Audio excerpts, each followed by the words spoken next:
Hello everybody. Good morning, or good afternoon, or good evening, depending on what time it is for you where you are. Happy Thursday. Welcome back to the stream.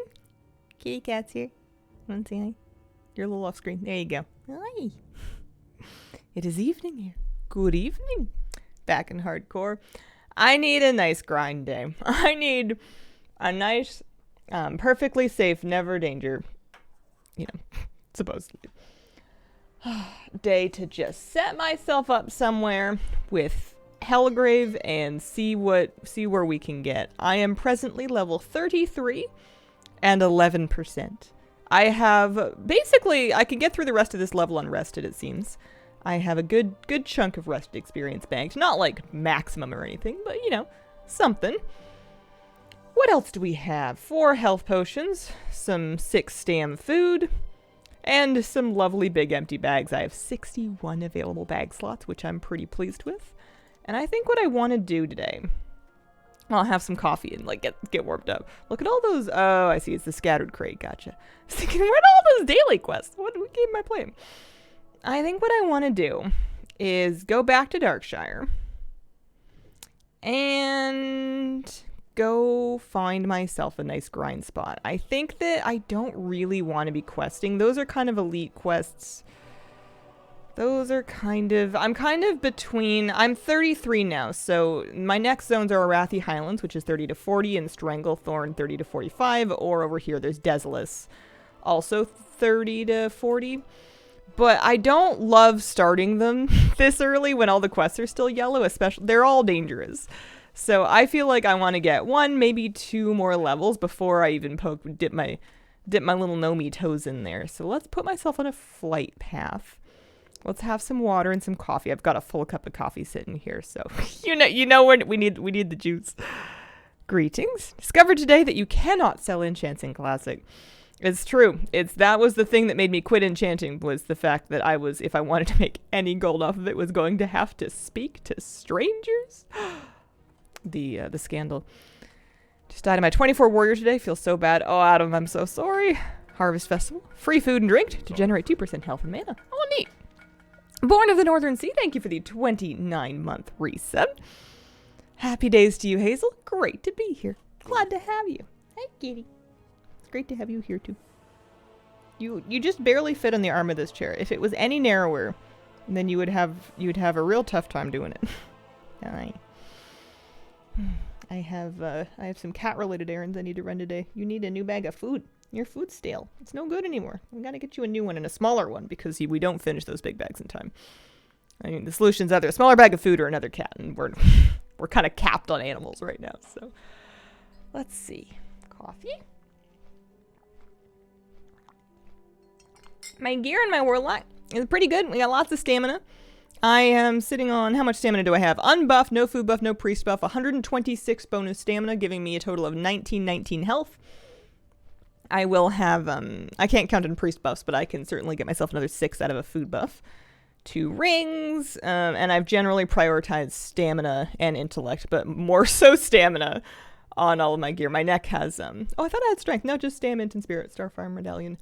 These are all greens that I've bought on the auction house. That is 100% the classic hardcore meta for the moment, at least. And I have some blue leggies that give me increased shadow spell damage, as well as stamina and intellect, because I was feeling rich recently and decided to spend my gold on something.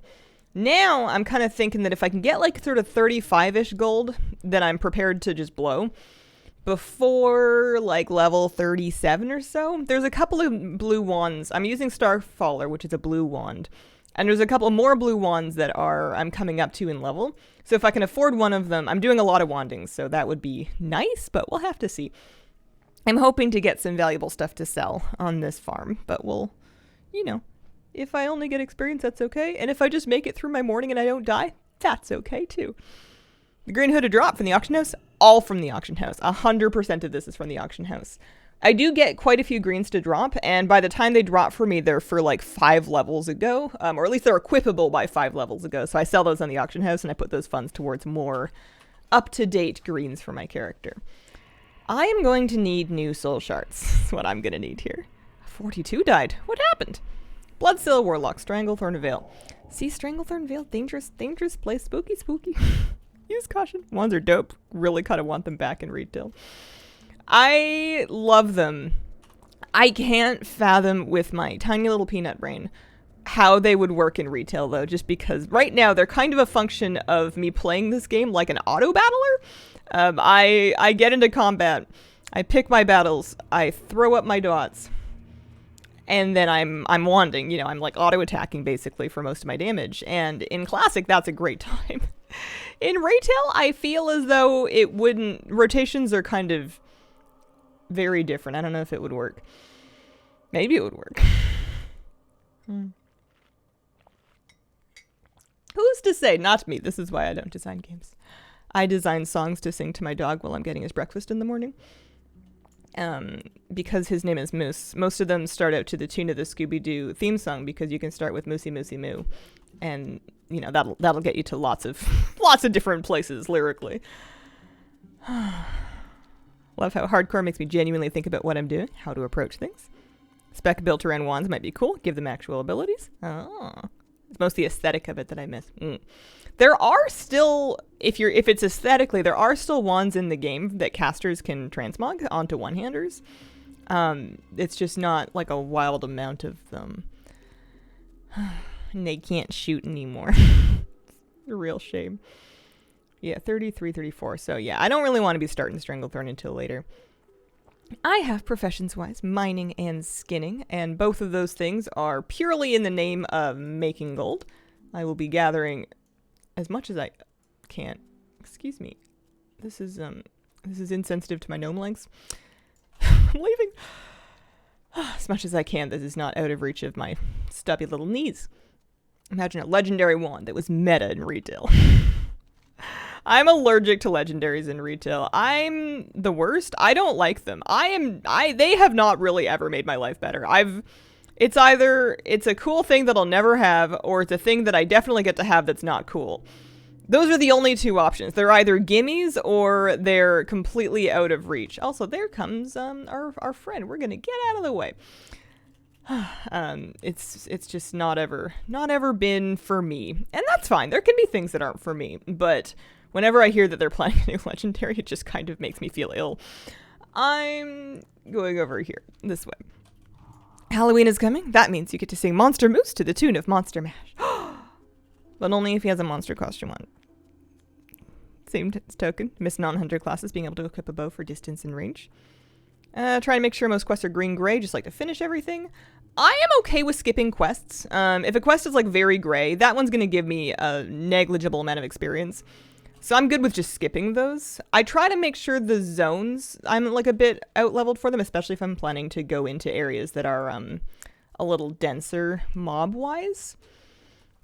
It's kind of, it's very situational. There's going to be some things that, some mobs will be vastly more dangerous than others depending on a million factors, so I don't know. I just kind of go up. I use the heebie-jeebie scale, which is I look at a poll and I decide whether or not it gives me the heebie-jeebies, and then I either do it or I turn around and go find somewhere else to be.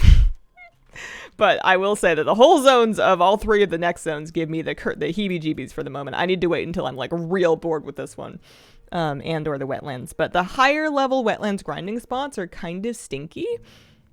They have the orcs, the dragon maw orcs in the wetlands would be a good level for me to grind right now, but they've got lots of gnarly, just yucky abilities that we don't really want to mess with here. Maybe one more of these, and then some of this. I also need to take it a little bit easy heading in here, because I definitely haven't played my warlock in a few days. And if I know anything, it's that I am at particular risk when I am rusty. Your Vanguard poll definitely gave me the heebie-jeebies. The heebie-jeebies. Get out of there. Don't do it. Fair assessment. All right, let's not do that one. Let's find some green. We're gonna head to the cave eventually, but I want another soul shard. I'm gonna let Hellgrave get aggro first. So you go hit him, you taunt him, and then I'll dot him up. I am now the proud owner of a purple button called Shadow Ward, which I'm quite excited about. Incidentally, it has the exact same icon as another spell Consume Shadows, which is a warlock pet spell. Also, I got a green. Spirit Strength main hand axe. Yeah. It's the Shadow Word's the same same icon as Consume Shadows, so you do need to remember it, assuming that you have Consume Shadows keybound, which one of your buttons on your bars is which. But, you know, once you've got that sorted out, you're in good shape. If I run into any shadow casters. And I actually don't remember. I know there are caster ogres. I don't remember what they cast. I'll have to take a look at it. I like carrying around 1 health stone and 2 bonus soul shards so that in a pinch I can always regain my Voidwalker and I can regain my health stone if I have to use it. What if our existence is a hardcore video game? When we die, we return to our real reality. Might have seen a movie about that once. Good morning, good morning! I'm playing on Skull Rock and Earth America Alliance. I'm a bit of a hipster that way. Definitely a more horde-focused server. 20, my mage learns Flame Ward, Blink, and Teleport. Huge level for me. Nice. Nice, yeah, people really like mage. What do I get next? What am I looking forward to? What's here for me? Oh, that's that bug tin known. Okay, that's right. So these are all things I've chosen not to train. They haven't felt important to me for various reasons, either that I use other spells instead of them, or I just didn't want it and I didn't want to spend the gold on it. So next, at 34, we get a new rank of Corruption. We like, very important. Oh, there's a chest just sitting here? Is this for Hazel? Yes, yes it is. What are we gonna get? Oh, woolen cloth bolt's not too bad. I'm leveling tailoring on my priest for no reason. I hate myself for doing it. It's a total waste of gold. I have no plans on what it's for. I could just buy that gear in the auction house, but I'm in so deep that I'm continuing. It's a bit of a sunk cost thing. Zarkful is the boss, but he's also the only mob up right now, so I'll kill him for experience. A new rank of Healthstone. Pretty important. We're currently using a lesser Healthstone, so that'll be a standard Healthstone.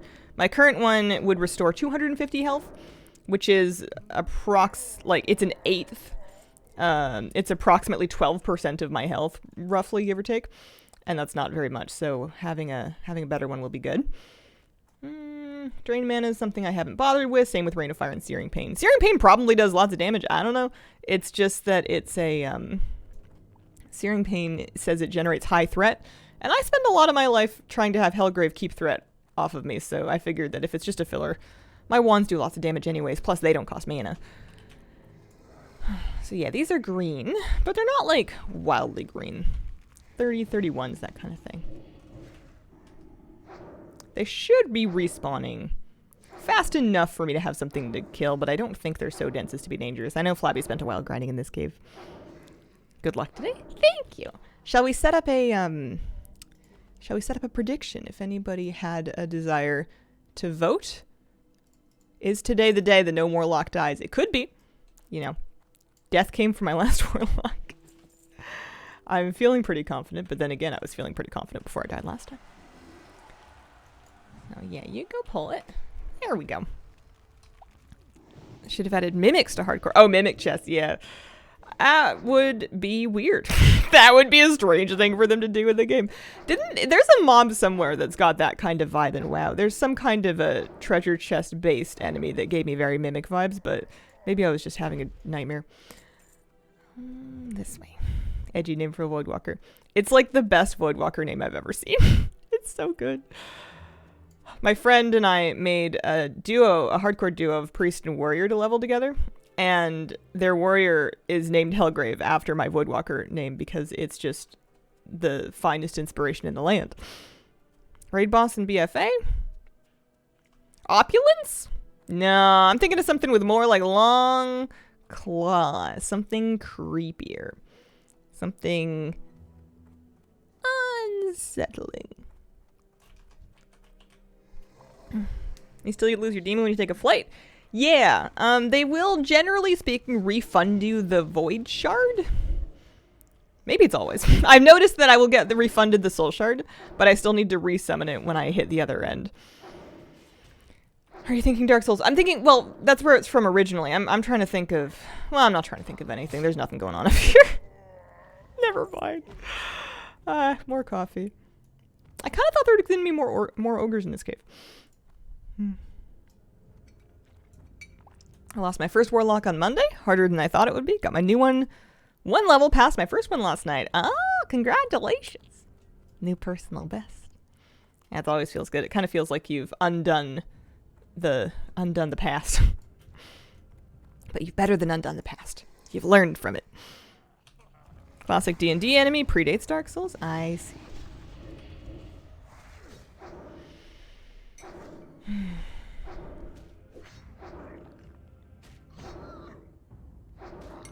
My level 39 died last night. Can't decide whether to go back in or not. Oh, I'm so sorry. If you did, are you feeling, out of curiosity, more like going back in on the same class again? Or would it feel better to do a different class so that the replay is like a little bit different? Or like the same class in the different factions so the zones are different? Or do you just want to do it exactly the same so that you have all that experience really fresh, ready to go? 39 is so rough. That's a lot of slash played. They used to just take your demons, not give you any soul shards. Oh, okay. Well, that's not very nice. First mage died at 24 a couple weeks ago. I was so sad that I vowed not to go again. Yesterday I made a new one. Same class, different faction. 89 gold, lost it all. Faction switching wouldn't make a difference. Yeah, there you go. I mean, you get to make gold fresh. That might not be such a selling point for most people. I've had one green so far. They are dropping silk. The nice thing about silk is that even though it vendors for a silver 50, you can always, assuming that you have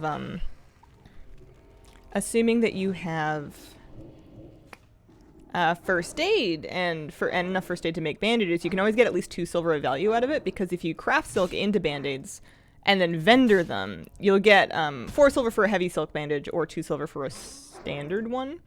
So you can make more than vendor value on it that way. And also incidentally level up your first aid. So how my first aid is all the way up to 220 is because especially if you just find like silk on the auction house below 2 silver, you can just get that extra value for it.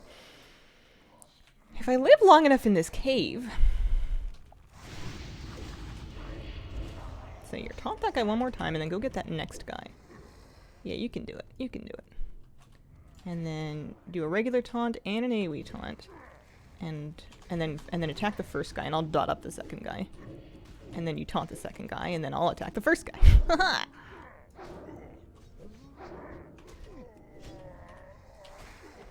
Yeah. I mean, you could do more than 2. 2 seems like the number that will actually make Helgrave work for his lunch money without putting him at risk of giving me like a workplace safety complaint.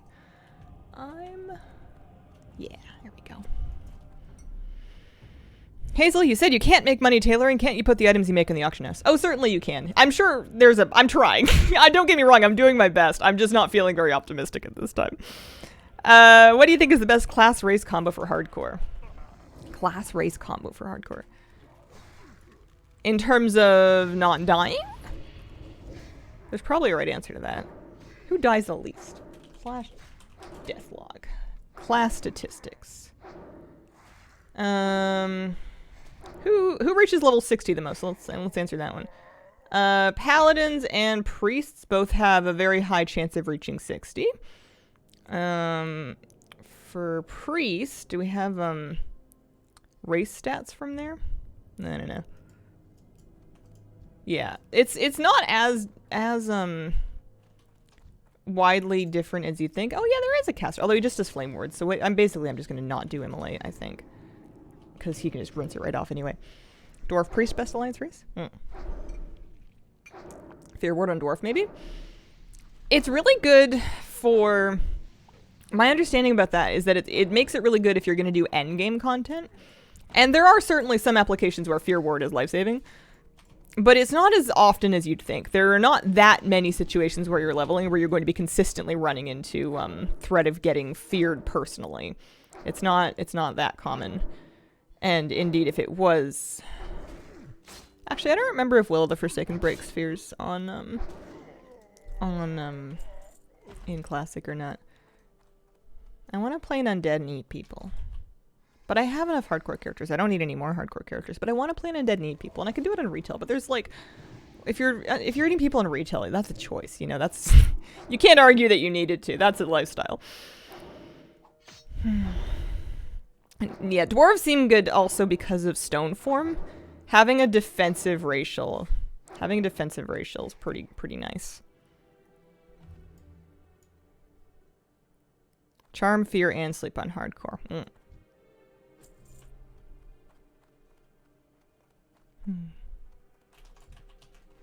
But yeah, I think it's all fairly close. You see 60s, people reaching 60 on all varieties of races and classes. I think that you're going to have a much better time, especially given how much of a time investment it is to level up in hardcore. You're going to have a dramatically better time if you're playing something that you like, as opposed to something that you just felt like was meta. Although maybe you like it because it's meta. Different kinds of gamers. So, we have made it from 11% up to 21%. I have earned 10% of my level with rested. I'm not going to lie to you, that's not very fast.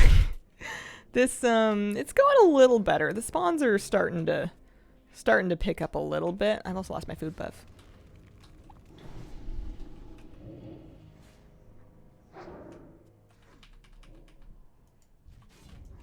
But...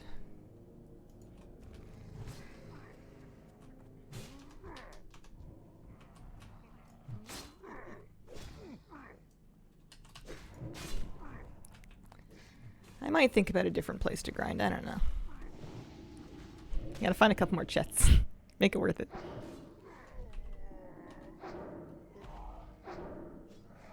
Just remade my warrior into a troll, but I can't handle Brill again. That's fair. Human priest for desperate prayer and human spirit.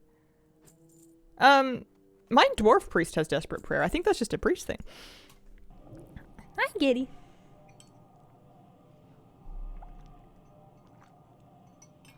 It's also funny to me that in hardcore, or just classic, I guess, but for me, they're interchangeable because I don't really play classic outside of hardcore. Desperate prayer is very much a useful thing. It heals a reasonable amount of health.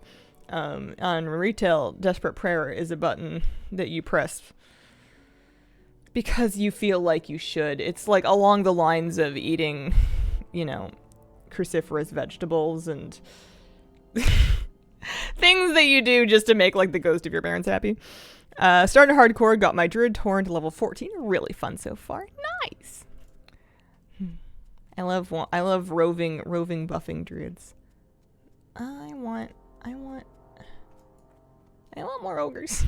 I mean, I say that now. Although there we go. There's some tin. I need iron is what I need. I need iron to start spawning.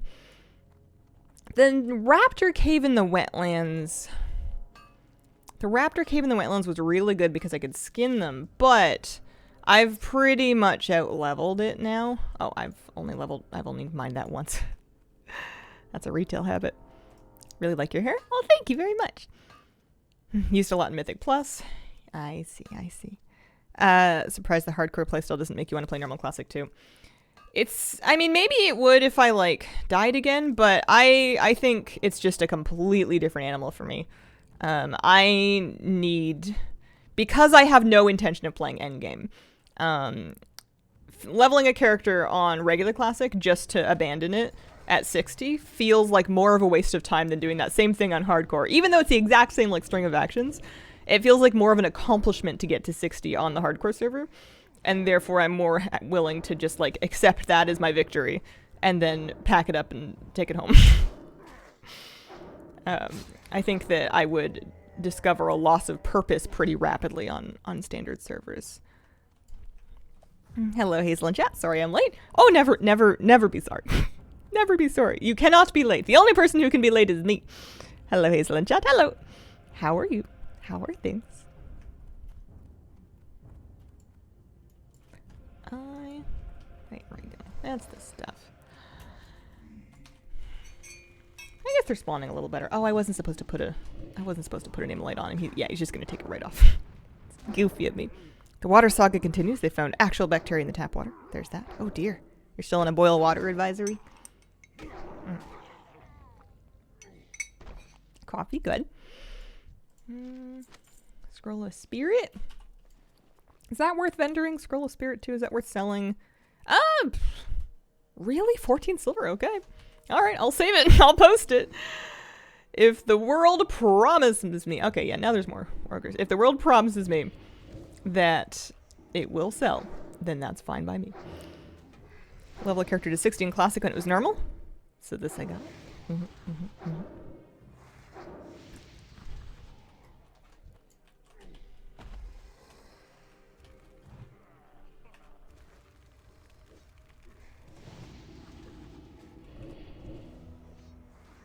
I had fun in retail yesterday, though. It was nice to get, like, a couple of things sort of sorted out. I need to do... I want to finish Whelp Daycare. I just want to get Whelp Daycare done. Oh, you know what I need to do at some point? Either on stream or otherwise, is I want to check on...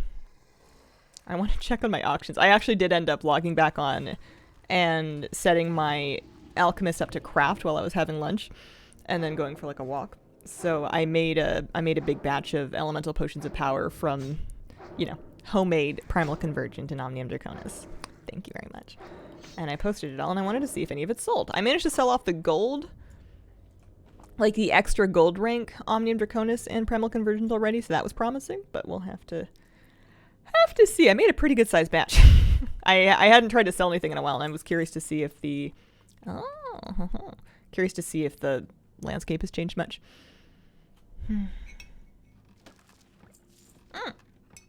Haha! That I can sell. That is a cloth shirt int spirit. That is worth something to somebody. It would be better if it was int stam, but you can't have everything in life. And a cave with things that aren't green to you? Terrifying. Spooky. Spooky, spooky. They're pretty green though. They're 29, 30. They're pretty green. I'm 33. Here, we'll do a double pull. We'll get the warrior and Zarkful. We can do a little AoE taunt. And then put them on this one. Put them back on that one. And we won. One of them was 31. Oh, Ideally, it's a nice spot because it should be pretty quiet. There shouldn't be too much competition from mobs. I think people mostly just come in here to kill Zarkvul for the ogre glass. And otherwise, should be mostly just me. There's a chest spawn in here that seems to pop up every 10 minutes or so that we trip on. So we can just continue looting that every time we find it. And then I would love if mining nodes would spawn a little bit more often, but what are you gonna do? How far are we? 25%. It's not the fastest leveling I've ever done, especially given the fact that we have rested. If I didn't have rested, this would be absolutely miserable. But you can't deny that it feels pretty safe, so yeah.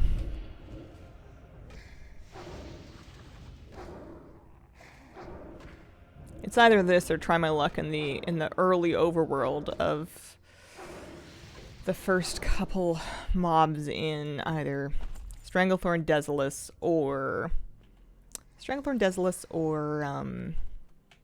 Arathi. Of those three, I guess I don't know much about them in Classic. Most of my memories are from retail, so I have a very post-Cataclysm view of the world. Off to work. Please don't die. I'll do my best. Have a great day at work.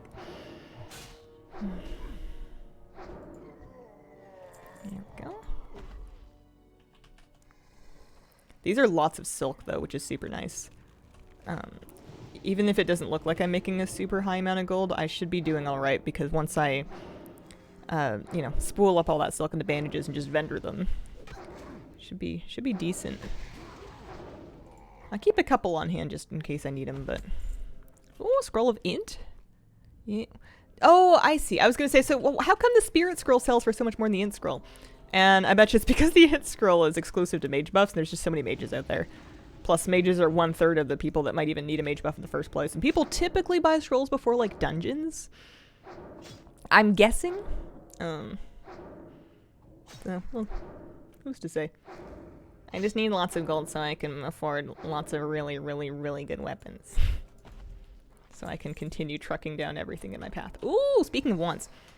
Wand of Eventide. Is that an upgrade? It's not. Better than my Starfaller. But vendors for 40 silver. Auctions for supposedly a gold 9. My auctioneer data is from yesterday. I did some auctioneer scans last night. I haven't checked this morning, so things could be different. I have not had Tailgrave tank Zargavul very well this time. Luckily, I have disgusting amounts of health, and I can kind of just face tank it.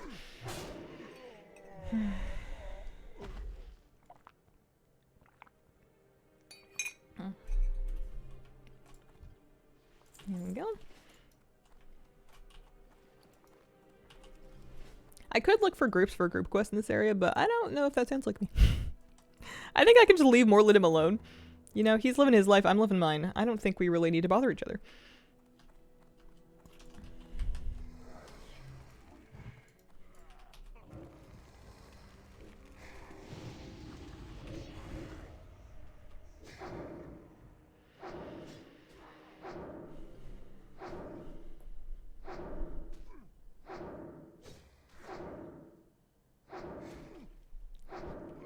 I think the thing that I like most about Classic is that it really feels like a factory game to me. It feels a little bit like a factory sim.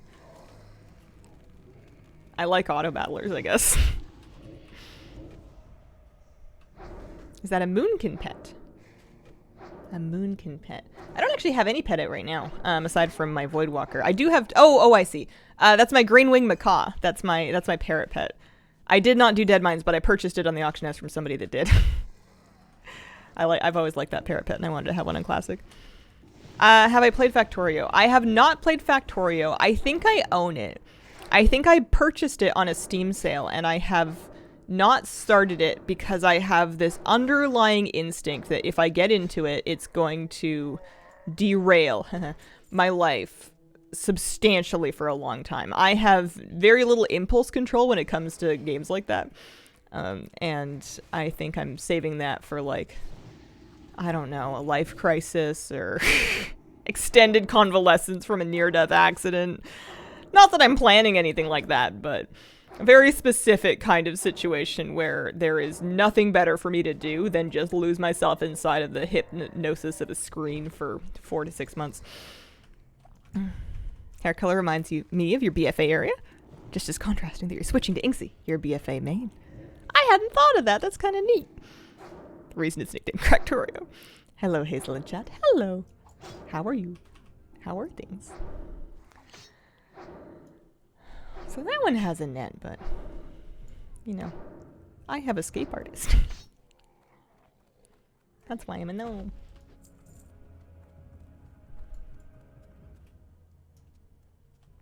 I'm kind of tempted just because it's nearby. It's like the worst one of them too. I'd be better off in, well, Arathi has, I think, like, what, patrolling horde guards or something like that. I want to maybe find, not even in a cave, but like an overworld grind spot that's like, well, you know what, these are 29s and 30s, they're fine, they're fine. This is a perfectly fine spot and I'm staying here. Am I? I don't know, maybe. Can't decide.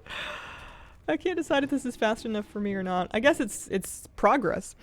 Born from Tragedy, thank you very much for the 3-month reset. 3 months in advance. Holy moly.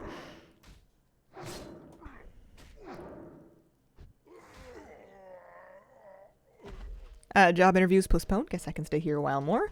Oh, that sounds stressful. I'm sorry. Glad to have you.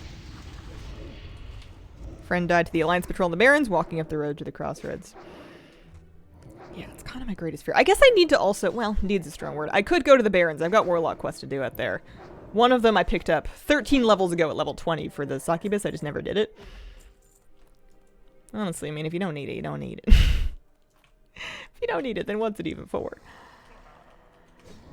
Gotta keep your head in a swivel.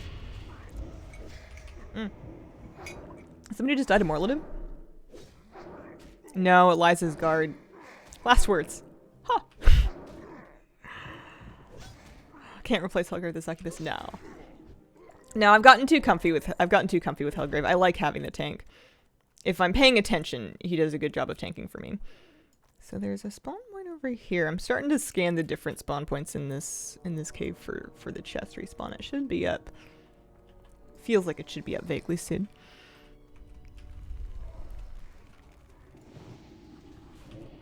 At level 10s, I was walking with him. I think he saved me because they would have got me too.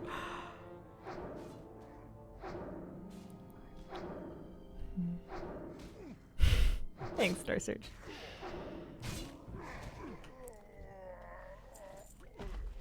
It's strange that I feel completely cool with it and comfortable and fine online, where I have really a mystery amount of people watching because I never know and I don't want to.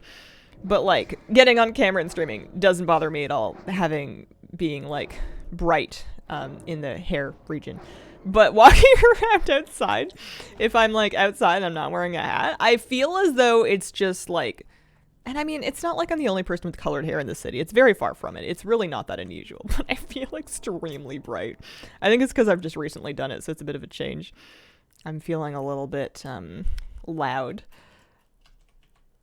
Yeah, you go in there. You go in there. You go get that one. Taunt him. And then he's going to body aggro that one. We'll get him to AoE taunt them both. Throw a manual taunt on Sarkful. And then I'm going to finish this one off. What shampoo conditioner do you use to keep your hair vibrant? I'm using dirt cheap shampoo and conditioner that I bought at the grocery store because I couldn't be bothered to also go to the pharmacy. It does not preserve my hair, and I kind of prefer it when it fades out, so I'm usually not against the concept of it getting duller. And then by the time it's like really faded and it's not very nice anymore, I'm usually ready to recut it and dye it again because I keep it so short. That's one side effect and benefit of having the buzz cut that you're coloring, is that it really doesn't, even if you over-process your hair, or you cut it kind of funny, or you make a mistake, you're not living with anything longer than like a month. So there isn't really time for your mistakes to catch up with you. So I can get away with using cheaper products because I'm not trying to preserve a strand of hair for like years. I just need it to hang out of my head for like a month or so, and as long as my scalp's happy, I'm happy. I mostly choose my shampoo and conditioner based on what bottles are nicest on my hands and what is on sale at the time. Did you end up getting the red welt pet? No, it didn't drop. I didn't grind it for a crazy amount of time, but it also didn't drop. What things should Blizzard change in the next expansion, in your opinion? I would like to see the game streamlined a little. I would like to see endgame retail WoW streamlined and made a little bit simpler and more straightforward and easier to understand. You could construe that as dumbing it down, or maybe just better organized. Maybe just better organized. I had this weird thought. That's probably a bad idea because I'm not a game dev, but it was in my editing software, there are different workspaces, and the different workspaces will kind of prioritize different tools and activities based on what kind of work you're doing in the video. So there's going to be like a color editing workspace that's all about your color tools. There's an audio editing workspace that like makes the audio line really big and then gives you all your audio tools. There's like the organization workspace that's all in the library, etc., etc. They all have access to the same stuff, but they've like prioritized or frontlined certain things. They've kind of hidden other ones so that you'd have to go dig a little bit for them. I had this thought that it might be cool in WoW, especially at endgame, if you could kind of customize the way your character sees the game and its various objectives, especially in like your adventure journal and stuff, based on what you want to do. So maybe there could be like a collecting workspace that basically hides all of the story quests or whatever, or hides like the stuff that you're not doing. Like maybe it would never show you a PvP quest if you hadn't chosen that you wanted to opt into the PvP stuff. It would like stop bugging you about like the world PvP quest or whatever. But then it would have like an enlarged or more centralized interface showing you what sort of things that you might like to go collect next, or giving you ideas of what to do. Or maybe if you wanted the story focused one, it would prioritize the story quests, and maybe you wanted to have it show you things that are only Or maybe you want to like gear your character up, but only outside of the world. You don't want it to give you anything that's like going to take you into an instance. Not that it would like shut you out of all of the other stuff, but I just don't want to see all of the other things all the time. It makes it so much harder to just figure out what I want and to get doing it when you've got like 14 other things barking at you that you know you don't really want to do. And it's okay that you're not doing them. They're not mandatory, but it's just so overwhelming having them all presented to you at once. So it would be nice if there were ways to kind of, you know, calm it down a little bit. Make it so that Veldraken's not yelling at you like Costco sample vendors.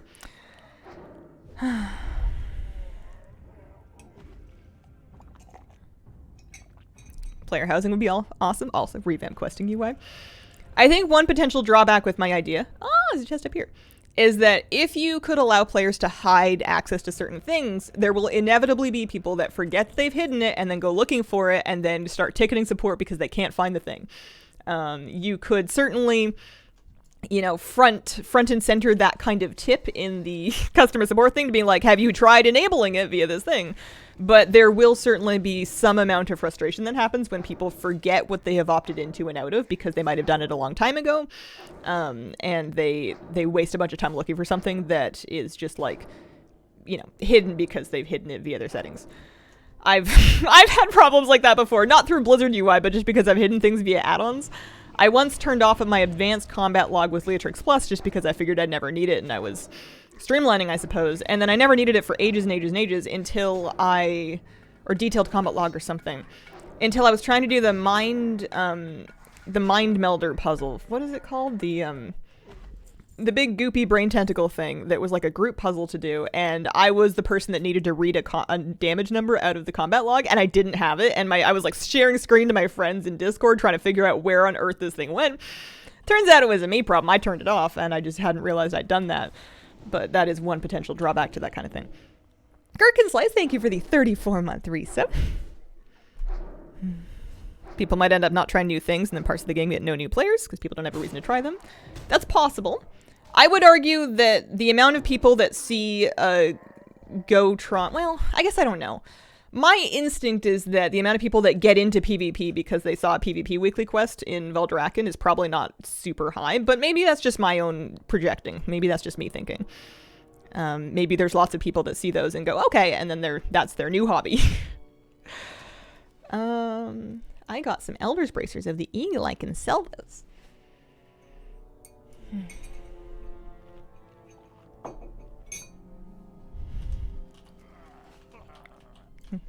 But also, maybe you could have a suggest me a new thing tool where it's like basically an activity randomizer where it shows you a random objective and then strips all the other ones out and it's like, try this and see if you like it. It's like the stumble upon of websites back in the day. Opened a ticket once a long time ago because all my character titles were missing. The CS told me to scroll down and there they were. Oh no. I mean, easy fix. It's nice when things work out that way sometimes. Am I blind? Can we not see how many quests we have in our log? Do you have a max? Can't see how many I have. It bugs me way too much. In retail? I guess I don't know. In hardcore or classic, I have Questy doing that.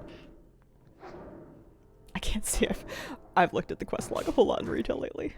Adventure Guide serves as a way for players to explore other game modes. My argument is that the Adventure Guide offers way too many different types of activities in what seems like a completely random carousel, and that it's paralyzing rather than inspiring. There appear to be ogres on your screen. Indeed. Indeed there are. Like to see the quest UI have some guidance options. Interested in upgrading my gear. Interested in advancing the storyline. That would be perfect. I would love that.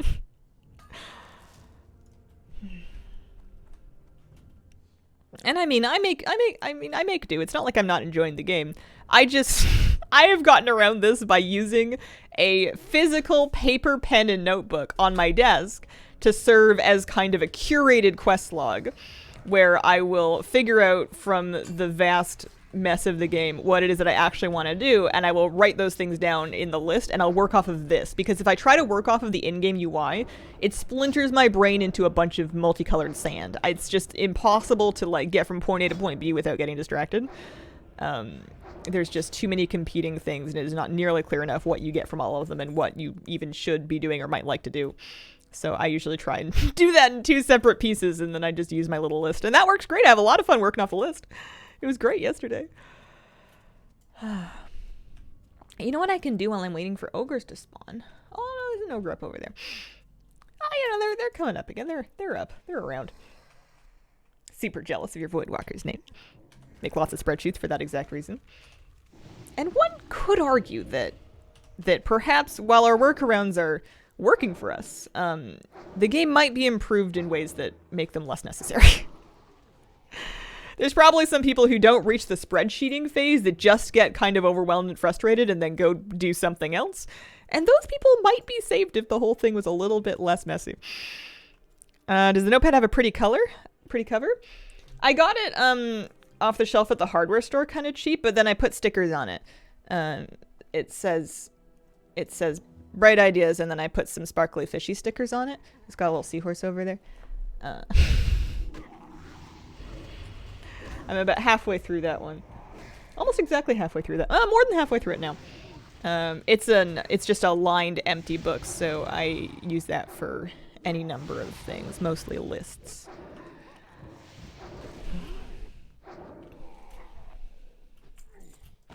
And then I have a second book because I can't streamline, that has an actual like layout on it that has spots for my schedule and like my to-do list, and it's got a little priority box where I can write down one thing that it's important for me to do that day. And I feel like when I do that, when I write down just the one thing that I want to make a priority for the day, my chance of doing it goes from 1% up to like 30. It would be great if it was like 90, but still an improvement, right? I would say I only ignore my biggest priority for the day about 2/3 of the time as opposed to all the time. Sometimes I do it. Hardware store usually surprisingly good with stuff like that. Like the paper will be decent. I don't know. I'm pretty sure it's Canadian Tire. I'm pretty sure this is mass produced, imported. It's like, it's paper though. I'm not using fancy pens that have a lot of ink. I'm not really taking it very many places. It just sits at my desk mostly. I don't really have high needs for my stuff. I like the pretty high quality notebooks, but that's just because I like stuff. So much rested XP. Mm-hmm. Your boomkin form is a lock. Nah, that's the summon my green wing macabre button.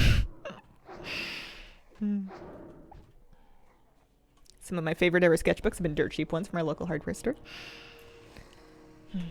There's a bookstore that sells really nice empty journals, and I have a few of those too. One of them was my fishing journal that I took with me fishing last summer, and I used it to record when I caught fish and what size and time of day and type of lure, etc., etc. And then I don't know. I have a lot of different notebooks that are all varying stages of filled. None of them are empty, but most of them aren't full. For me to actually fill a notebook, I have to give up on any and all standards for what I'm going to put into it. It must be for everything and anything, and then I will actually fill it. For a long time, I wouldn't even use a notebook. I would buy legal pads and a hole punch and a binder, and what I would do is I would just write in the top page of the legal pad. I would put like my daily to-do list and whatever notes I wanted to put on there. And then when the day was over, I would tear it off, punch it with my 3-hole punch like I was in an office, put it in my binder away for reference, and then move on to the next one. And that was nice because I like it when the top page can just sit on top so it's on my desk without me having to open the book. That's the nice thing about like this daily planner is that it's a ring-bound one, so it can lay completely flat and my current page can be on top. Because apparently the effort it takes for me to open it to the correct page is enough that half the time I won't do it. So having it actually like looking at me is helpful. And that was the nice thing with the legal pad is that the current page was always on top. It was also huge. So there was lots of room to write on it. Do they have filled journals as well? Who has filled journals? Vanished to-do list from 92. I don't keep my old lists for very long. I will keep like the previous one, and every now and then I'll thumb through it, mostly just to remind myself that sometimes I do get things done. If I ever start to feel too hopeless about myself and my level of functioning, sometimes I just look through old lists and I go, well, you know what? I did eventually renew my car insurance or whatever it was. You know, I got XYZ thing dealt with eventually. And sometimes I have to look through the old list just to remind myself of that. But sometimes it just bums me out because I'll see myself write the same thing on my list 2, 4, 9, 12 times, and I'll just see myself continue to not do it. And then I'll go, wow, some things don't change. How's our bag space doing? 36 slots still. Yeah, you could stay here for a good long time. Oh, the store that sells empty journals. Yes. Yeah, it's also a bookstore. They also sell just like books. And all the other, you know, not book related, but just gifts and knickknacks and hodgepodge, puzzles, games, gadgets. Bookstores always have the weirdest other assorted items. I used to be like very angry about that. I used to have this weird purist idea that bookstores must only sell books and that it was sad that anybody would go to a bookstore and buy something other than a book. And then I think I just grew out of being a teenager and chilled. It's a business. It's got to make money. It's fine. People are either going to read or they're not going to read. No one's going to get shamed into reading. Loot just dropped for me. Currently wearing one of them. Can't loot it. Guess it gets burned. What? Oh. Listen. Delete the one that you're wearing. Loot the new one. Put it on. Save the repair fee? That's some amount of value. Store that sells really old and used journals. Sounds like a cool niche. Cool, I mean creepy, but profitable. I wonder how fascinating other people's, and not like celebrities or like, you know, historical figures, but just like random people's journals would actually be. I feel like it would be kind of interesting to page through a tiny bit, and then you would just be like, well, they got groceries again. There they go again, remembering to buy stamps. Hardly ever repair in hardcore. Yeah, same. Doesn't come up very much. That was a terrible chest. Just a gray pair of pants. We have made it to 46% of our way through our level.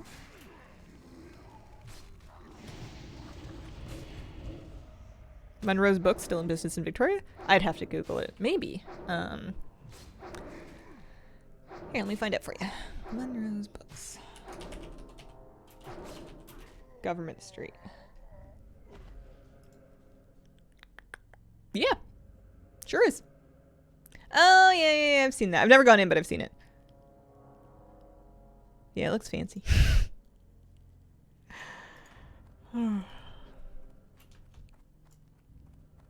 Personal challenge to follow someone else's to-do list. Oh, man. Sometimes I feel like doing a Freaky Friday style life swap with somebody would make me much better at my own life. But I also feel like I would just have an absolute breakdown trying to live somebody else's life if I didn't know how to do any of it. And of course I wouldn't know how to do any of it because it wouldn't be my life. You should go. Oh, to the bookstore? Why? Why? I should save my money. Put it in my piggy bank. Put it in the house fund. Fun adventure. Yeah. University destroyed my love of reading. You also like books? Yeah, but I don't buy paper books anymore. Because I have the digital books. I just buy them on the little screeny thingy.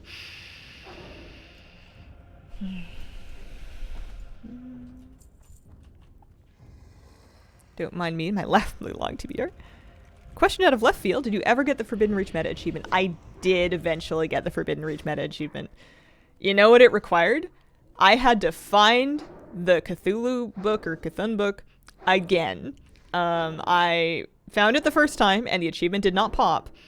And then I ticketed support and they said, that sucks. Kick rocks. And then I just kept going back and checking until eventually the book popped up a second time, and the second time the achievement procced. Good times. What a moment that was. We did it on stream as well. Alright, definitely don't go. Bookstore that was founded by the ex-husband of Alice Munro. Their daughter was in my class in grade 7. Oh, wow! I still need the scrolls and do not want to farm them. That part I didn't mind, actually. I thought the scrolls was kind of fun. I don't know why I thought the scrolls was kind of fun. It might be harder now. I definitely did a lot of boss kills in like the rare group Death Ball. But I think I found a lot of them in treasures too. But I've kind of lost my steam for Dragonflight collecting.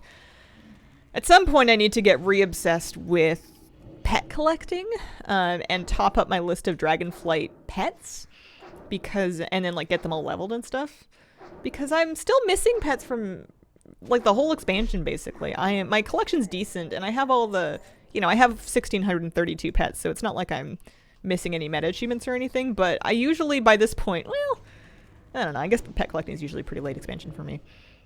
But I would like to clean up that list. It's just too many other concurrent goals. I can only really do one at a time. Kick rocks is a saying that will never stop making me chuckle. Hellgrave, you have aggro. What happened? Splinter Fist Enslaver. You can't enslave Hellgrave. I did it first. He's my Voidwalker. He's my void being.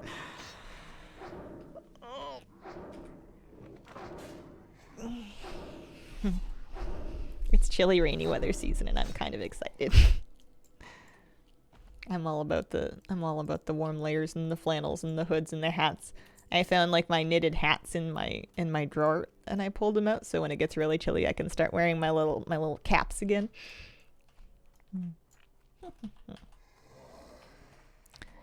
When I collect pets, I collect one of each. Some people will collect 3 of each. It's kind of personal preference. I prefer to have just one of each pet, and I don't really worry about breed. I just kind of get whatever breed I get first, and then I will, if and when it becomes a problem, replace that pet with a better breed, and it almost never becomes a problem. I haven't had to do that in years. But other people are different. Some people will prefer to have multiples of pets that they're allowed multiples of. Some people want to have a couple different breed options. It's just kind of personal preference. I just kind of like the clean simplicity of just one of each, upgraded to rare, and then I can't be fussed about breed. I may have accidentally discovered the Druden Classics. Kind of great. So far have not gotten POA done. That is only transmog, right? Yeah. Well, and achievements, but life's too short to worry about achievements for me. Gonna ask if there's a WoW related thing you didn't think you'd like until you tried, but then I remembered hardcore. Yeah, I didn't expect to like hardcore as much as I do. I don't know if I thought I would hate it. I liked classic well enough the last couple times I tried it. It's hard for me to envision getting into something that I'm not currently into, especially if I'm currently into something else.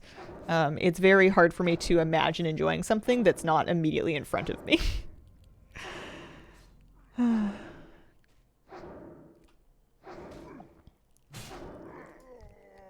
Things that make me likely to try a thing and then actually enjoy it are usually peer pressure. Either like peer pressure, which is especially potent if it's people that I actually know, like my own friend group that's like super into something and talking about it a bunch. It doesn't always work, but it sometimes works. Or just I see the right combination of keywords and then I get it into my head that it would be fun. It's unpredictable. Hardcore rewards the act of leveling. Less focus in endgame, more focus in next level on how to get there. Yeah. I do like that about it. I lost my food buff.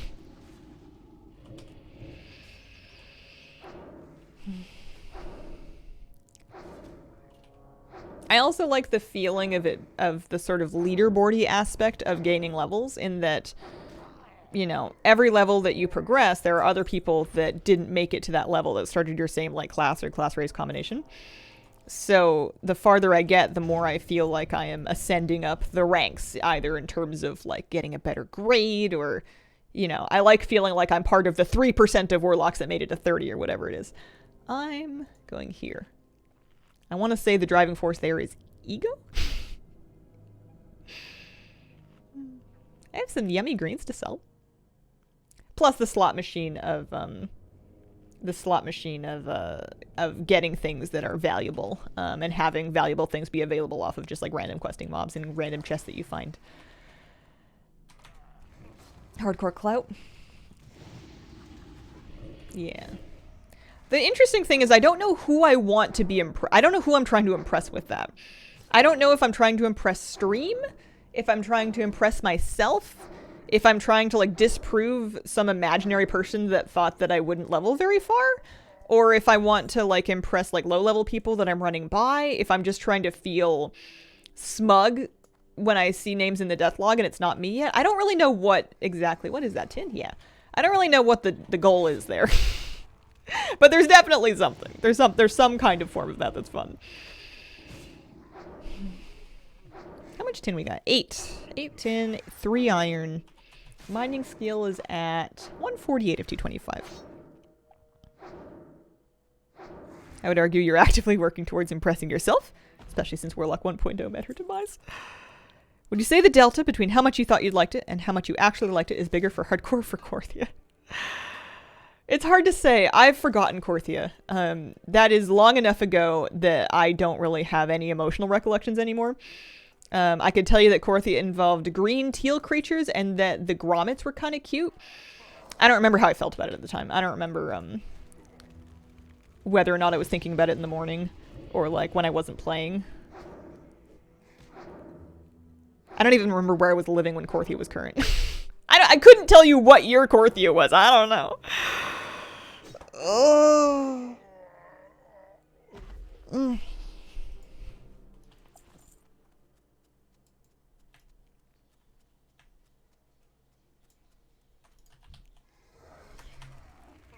2021? Yeah. Time walking dungeons are insane to level through. Went from 35 to 60 in like an hour and a half. That is nuts. We do not mention Korthia.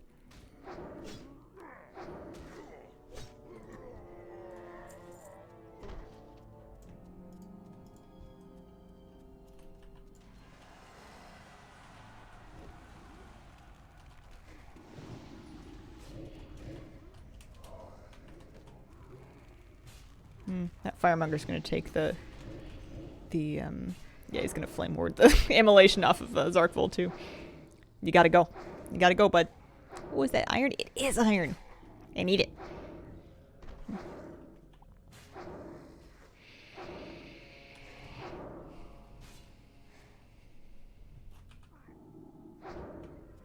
we go. Back it up, come around the corner.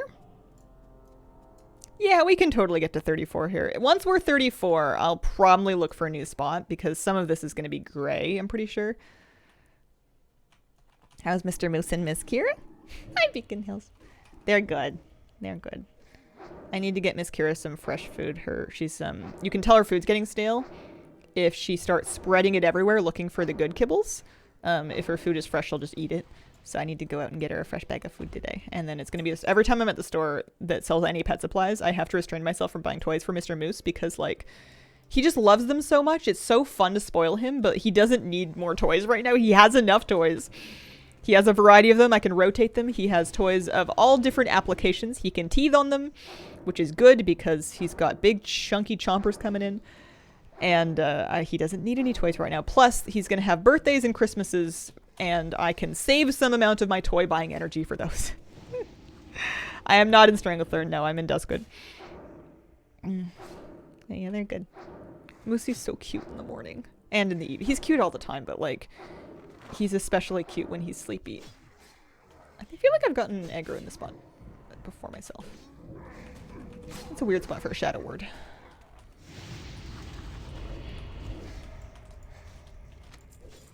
Ooh, Stam Scroll and an Int Scroll. The Stam Scroll in particular, that's gonna be worth. Dogs never have enough toys. What's the longest time you spent grinding mobs in one spot so far? I did a couple of different sessions in the Raptor Cave. It was probably 4 hours total, because I did it on stream for a while, and then maybe 5 hours total, and then I did it off stream for a little while longer the same night. I have not... I'd say my other grind spots have been more in like the 2 or 3 hour range. Is grinding faster in Classic than quests? No. It can be safer, though. Sometimes grinding is going to be safer than questing. Especially if the quests are kind of tempting you into areas that are not safe to go alone. Or that might have dangerous spawn rates. If you can find a grinding area instead that's still giving you experience, but is more controlled, then that's usually safer. Still, you can still certainly die grinding. People can and people do. But so far, it's been so good.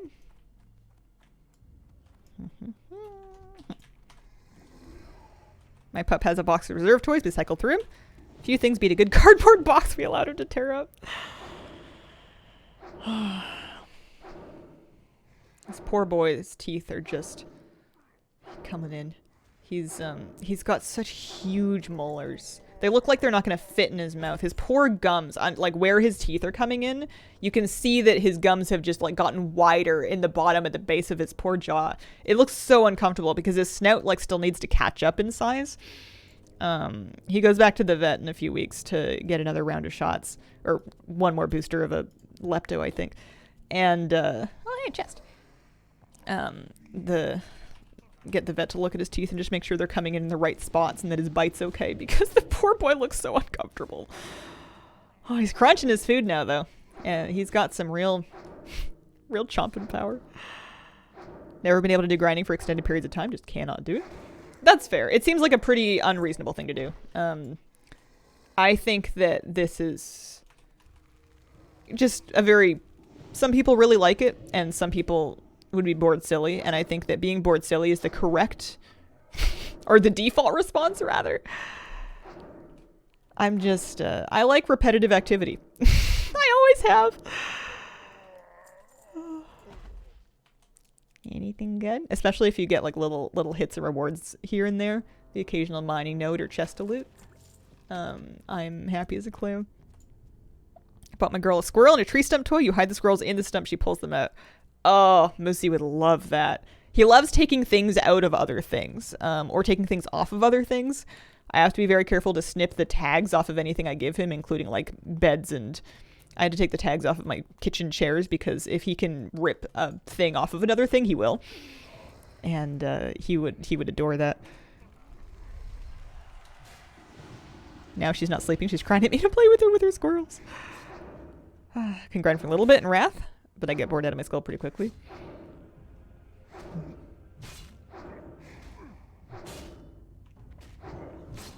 It just seems like nice and organized and formulaic, you know? Straightforward, nice, easy job to do. We're up to 61% of our way through this level. I think that if the experience is slow enough, I will get bored faster. I have to feel like I'm getting somewhere. If I didn't have rested, I think this would be miserable. I think that I've made it 50% of a way through a level because I started at 11 and we're up to 61. All of that was with rested. And I think without that bonus, this would be no good at all. Just awful. Let me spool up some band-aids here while we wait for respawns. She was trying to take the toy while I was trying to cut the tags off. Yeah. 4 hours without rested? Yeah, something like that. Has it been 2 hours? I guess I've been live for an hour and 12. I would say I've been in this cave for about an hour because it took me a few minutes to get here at the top of the stream. Oh, what is it? It's tin. But if we mine that tin, then we have a better chance of getting another node to spawn faster. Also, I'm 225 first aid skill. Woohoo! That should do for a while. Like grinding, but only when I have enough bag space. Yeah, the runecloth bags really help.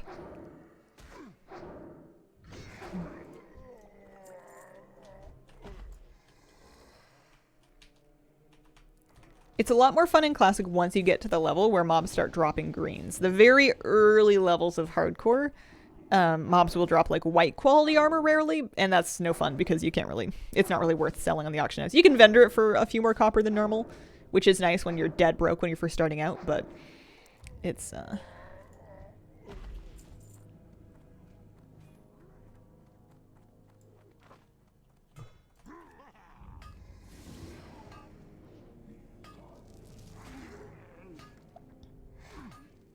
satisfying to find a good grinding spot nobody else is in. It's level 29 Paladin. Yeah, they're alright. They're alright.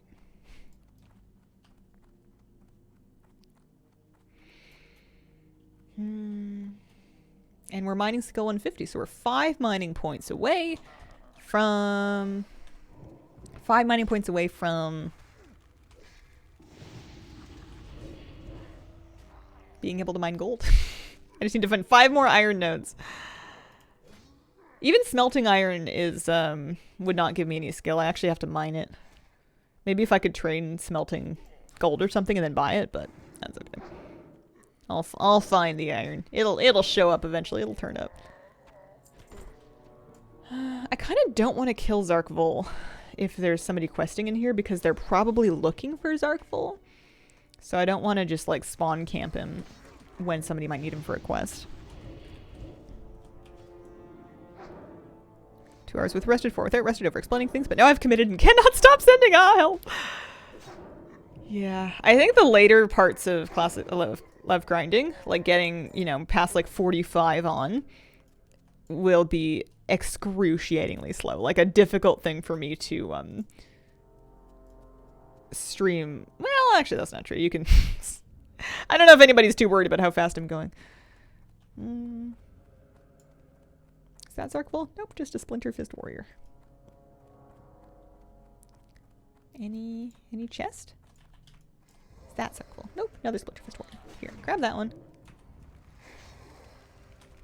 Full dots. Second taunt, and then go fight that one. And then hit that one, taunt it, and then I will dot it. And then the AoE taunt. Nice. Have I done the Shimmering Flats? Lots of iron and quests. I haven't. Is that Desolus? I'm just gonna tank that one until Hellgrave's done.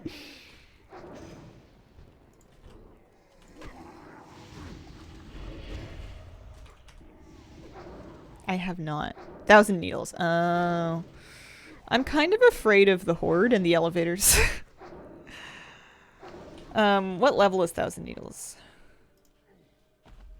25 to 35, so it is a little bit more appropriate level-wise. But we're doing okay here.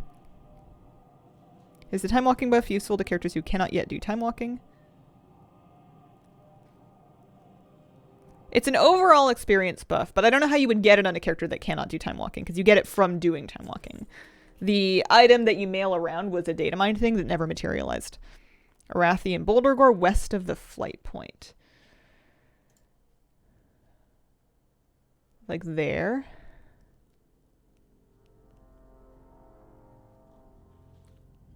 Yeah, okay. I wonder what level we're talking for that. I mean, we are 64% of our way through this one, but we're probably going to be here for a lot. I mean, travel time also cuts into your efficiency. However, 34 is a training level, so if I could get myself to 34 before I make a big zone change, then that would be good. If you want to grind other ogres. Yeah. I mean...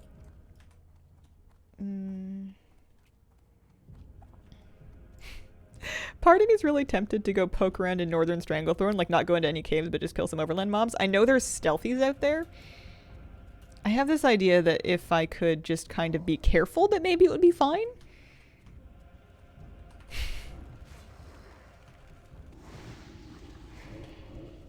Surely these mobs are too low level for you to get any meaningful XP now. I've gotten half of my level so far in stream here. Curse and Compound is death, but the beasts are fine, I know. Okay. Maybe I'll do beasts then, because I can skin them.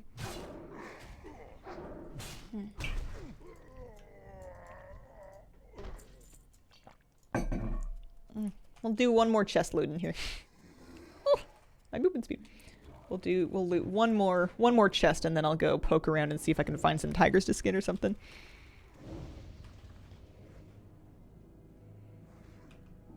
It's for the account.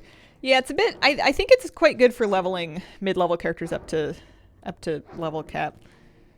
I got the buff on a max level character, and I'm a bit confused as to what it's for, aside for the achievement. I suppose I could have used it on a leveling character. The only character I'm leveling is that Restor Druid. She's like level 25? I don't know. Maybe I would need to get her higher up. How do you find which spots are best to grind on? I asked my friend who's done the research.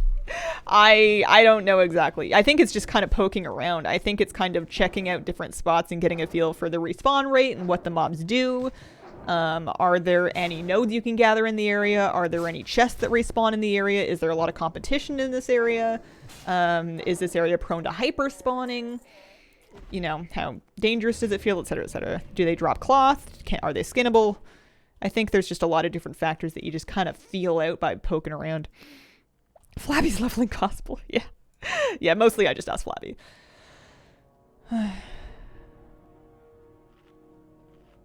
It's ridiculous in a leveling tune.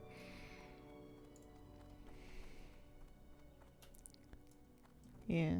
It's nice that you can, you know, get characters leveled up pretty quick, and you can get them like that Dreambound armor if you had any extra in your main for a quick little catch-up. That's nice.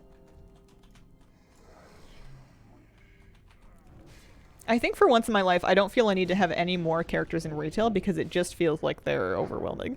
Maybe it's because I'm not currently grinding. You know, we got the Nighthold mount, so I don't really feel like I need more characters. Plus, I wasn't even using all my characters to grind Nighthold, really. I think I'm probably going to want more alts when I get back into transmog collecting. If there's specific pieces of transmog that I'm having a hard time getting that I could have more chances at with more characters, then perhaps, but...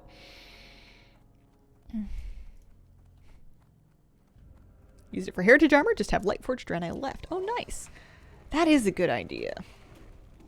I am missing some Heritage Armors of some characters that I've been kind of hesitant to level.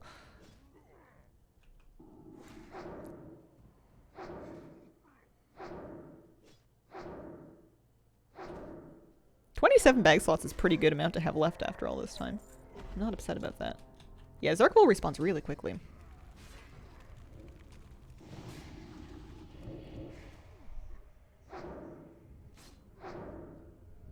Once you get 35 rocket through levels. Fast way to get Loam rep. I would make sure that you're doing Researchers Under Fire every week, and make sure that you join a group for it so that you can get the maximum level reward.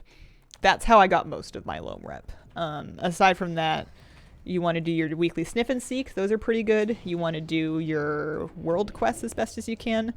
But the vast bulk of the Loam rep that I got, anyways, was from Researchers Under Fire and then the digs, the Sniff and Seeks, the digs. You get 1 dig map from doing your Loam rep weekly. You get 1 dig map off of the Barter Boulder vendor, and then you get a 3rd dig map for free. Freebie. Just a gimme.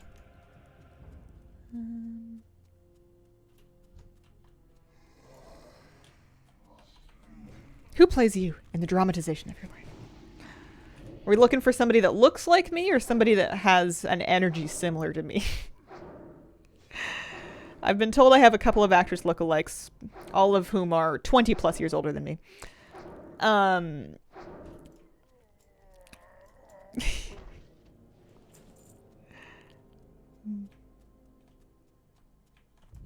Think the Loam rep is, yeah. Yeah, it was fine. It was alright. It wasn't really life-ruining, and it wasn't really life-changing. I was very disappointed that the Loam Renown cosmetics were not more Niffin-themed. They were giving Black Dragon labware. And I want mole people stuff, you know? Like, they had, like, a couple of shovels, and it was... I was so excited about a new Renown giving us new cosmetics that were themed to this new culture we were getting to know, and then they give us a bunch of Neltharion stuff. I don't know. Kristen Stewart. Oh my goodness, thank you. Okay, here's the chest that we wanted. I also like the rock people. There we go. Got some mage roll, cornbread, king's blood, a couple gold bars. They gave us Ponzo's hat. You just didn't get it. That wasn't for Loam rep, though. That's a different activity. I want to work my way out of the cave.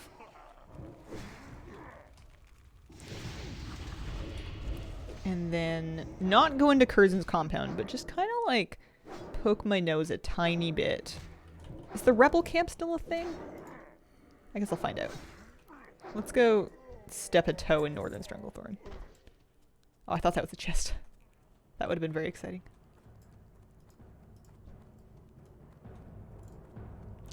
That node sucks. That node's a trap and a lie. Well, see, that person's got a succubus. So 70% is where we've gotten to there.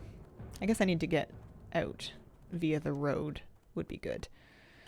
I imagine that at the rebel camp there will be a vendor who will purchase some of my extra things. Sounds true.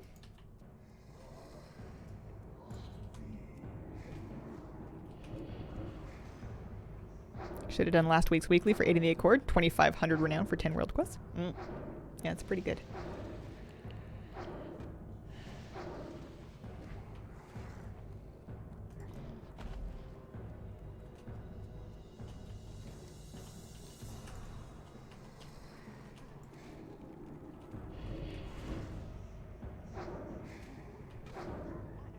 Flame Strike and Fireball. Oh, they don't have... I could have put an Immolate on them, but they don't have a Flame Ward. I was confusing those with the other people. What's a Copper Vein? Do I want to worry about it? How high? How high is it? If it's just on the floor, I'll get it. I'm not too good to sell copper. Have I seen Arthas? I haven't looked in detail. I briefly saw a Wowhead icon / headline. I remember the Lich King from Hearthstone. There's a Hearthstone card or BG's card or something. It's cute. Made somebody else in Dragonflight that getting Renown to max has been a bit of a task. What's the main benefit of getting Dragonflight Renown up on alts? I understand profession recipes. If you're doing professions and alts, that's pretty good. And then you get extra supplies for getting Renown. But I definitely didn't ever do it. I'm kind of rolling over whether I want to bother catching up Renown for the Dragonflight factions on my new main, just for the sake of having them done.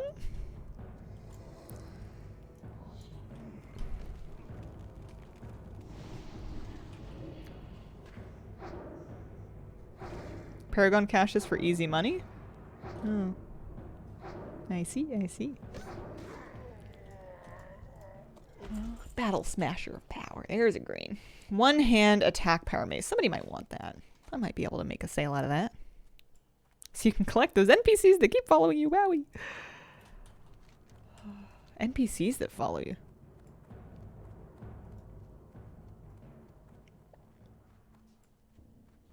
I'm cold. Actually, you know what I should do is I should make it to a safe-ish place and then maybe log out so that I am definitely safe and then take a short break before we get into a new place where it will be much harder to log off and take a quick break. So let's just try and log out and make sure that it goes off. Make sure it actually goes off. Kind of not a fan of the NPCs with quests that follow you until you take it. Yeah, no, I find them really aggressive. I've never liked them. Every time I go to Legion Dalaran on a class on an alt, none of them have done their class alt stuff, so all of them are just getting badgered by randoms being like, champion, you know, so and so really needs you, and I'm just like, shoot. All right, be right back.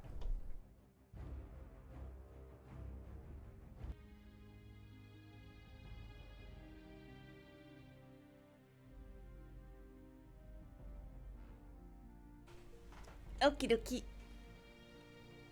Let me see. Let's get all warm and cozy. If we get too warm, we'll fall back asleep. Alright. Stay from the zone with stitches. If you're logged out, they can't get you. You just got to make sure that your logout finalizes. You do not want to exit game. I learned this one from Flabby. You do not want to exit game directly because your character will still exist until the 20 seconds or whatever times out. And that is time in which something could still happen. But we're heading to go poke our little noses in Stranglethorn. I want to find a vendor just to get rid of this gray junk. And I would like to kill some overworld skinnable mobs. Also scared to log in next to it. Oh yeah, I suppose so. That's a good point. I was like a little off the road. I wonder if you get a grace period when you first log in where you don't have any aggro range yet, the same way that you do that a mob that just spawns in, or if that's just wishful thinking. It's a cool hoodie. It's one of the new ones that I bought when I was post-errands shopping the other day. It was nice and warm. I was actually too warm last night. I was watching a movie and I had the hoodie and the blanket, and then I realized I was just like toasty, sweating. Exciting game. Oh, you've been exiting game. Now I'm never going to. OMG. If you're in town, it doesn't really matter. Like if you're in a rest area, you can just log off. But if you're just on the side of the road taking a break or something, definitely log out and, keep an eye on it. Warlock classic tips you've picked up along the journey. If you want your pet to tank, and this also goes for Hunter, let them hit the thing first. It's all well and good to have a macro that combines your pet attack with your immolate. But if you really want it to hold aggro, it's going to be a much easier time if you send your pet to go hit it and have your pet get that first hit aggro and then even taunt it once before you even start casting your dots. You've got the time, and if you don't mind face tanking it, it's not a big deal. But if you want your pet to hold aggro, it's dramatically easier. I have a go and a stop macro. The go macro is just pet attack, and the stop macro is pet passive. Both of them are down here, so I can send him in or pull him back with very simple go and stop buttons. And then I've also got separate macros for each of his things that he can do. So my pet automatically does nothing. I tell him to do everything, and it makes me a happier lady. So I'm not even gonna pick up these quests yet because I'm pretty sure they're just gonna tempt me into sin. I'm going to vendor those things. Mutton chops requires 15. I kind of want to send those to my hunter so that she can feed her pet with them. Should I make her farm her own mutton chops? Farm her own mutton chops. The greens I'm going to all give a try to posting. Mage Royals vendor trash. King's Blood's pretty value.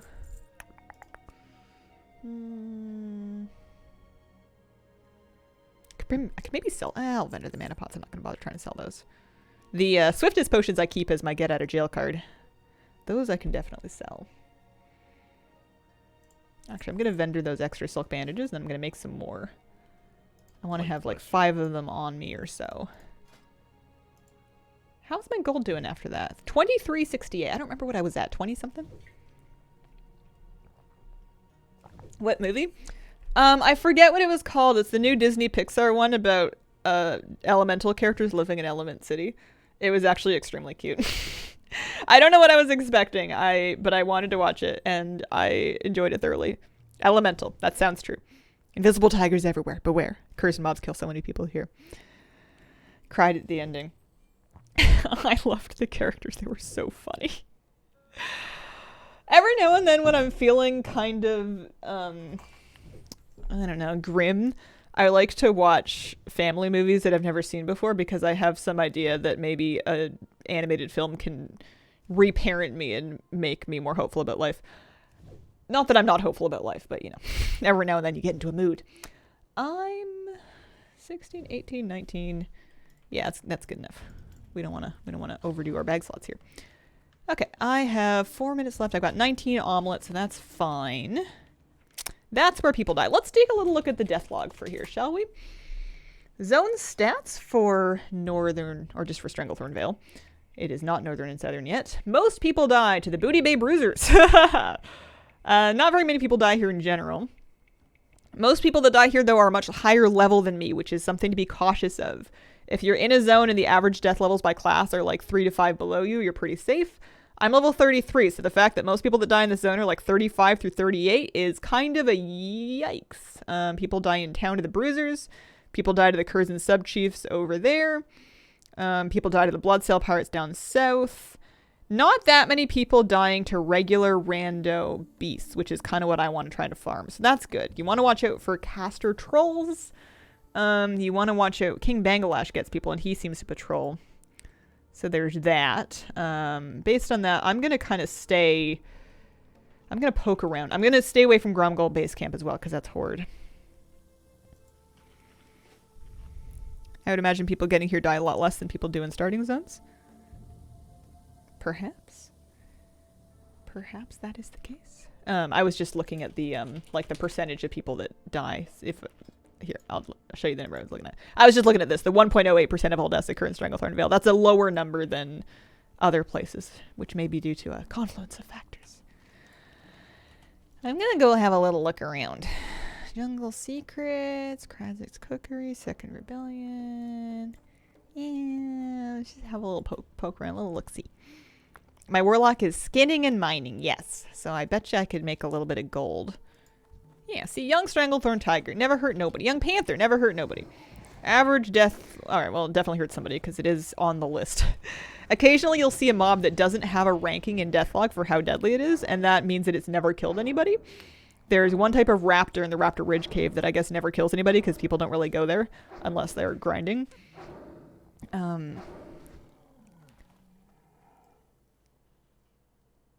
See you.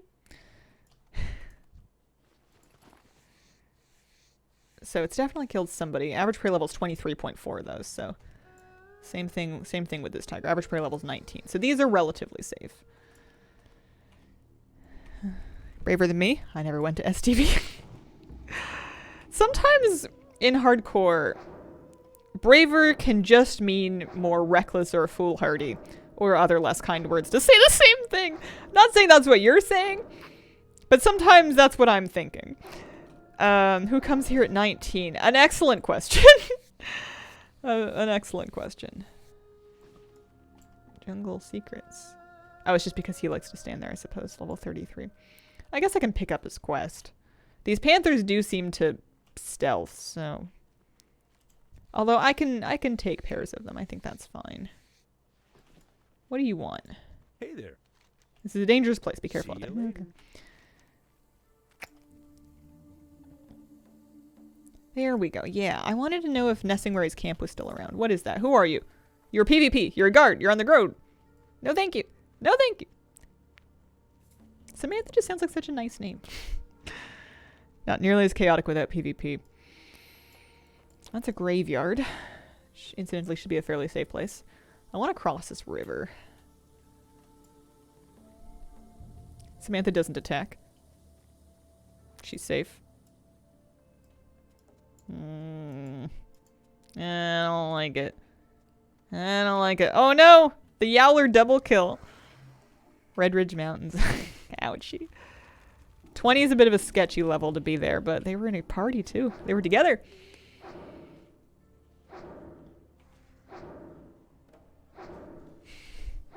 Pinky promise. Horde vendor doesn't attack.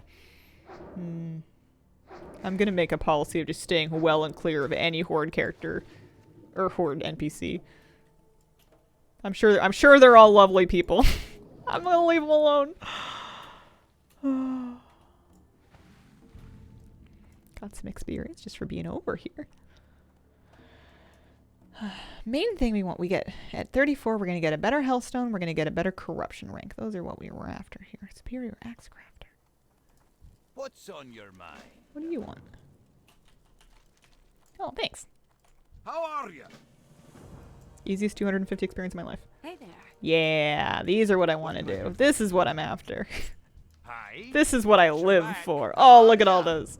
Green Hills of Stranglethorn. These quests, as far as I remember, have the most horrific drop rate of all time. And it's just like an absolute bag space moiter. The bag eating quests of STV, yeah. But like, what if I could finish them? What if I could make it work? Well, thanks. Experience is experience. There you go. Have some water breathing. You can swim. Cheap on the auction house? Good old kill everything quests. That's what I came here to do. I'd also love to get some cooking recipes. I feel like he might give me some.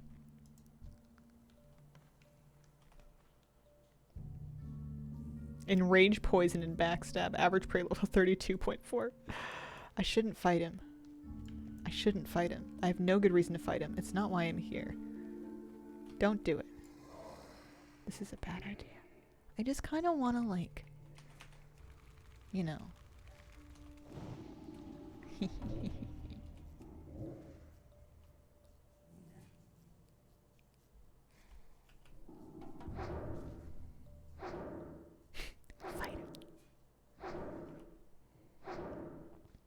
him. Look at the damage he's doing to Hellgrave. Hellgrave's down to 70% on one mob. 60%. And Hellgrave has a full health pool that is substantial. Let's see what he gets up to. Full health, he's got like 1494, almost 1500 health. And that mob took out half of it while fighting. Those things truck. Just a little troll murder. Just one. I just wanted to, like, see how much it hurt, you know? Sometimes you gotta poke the bear to get a feeling for how scared of bears you are.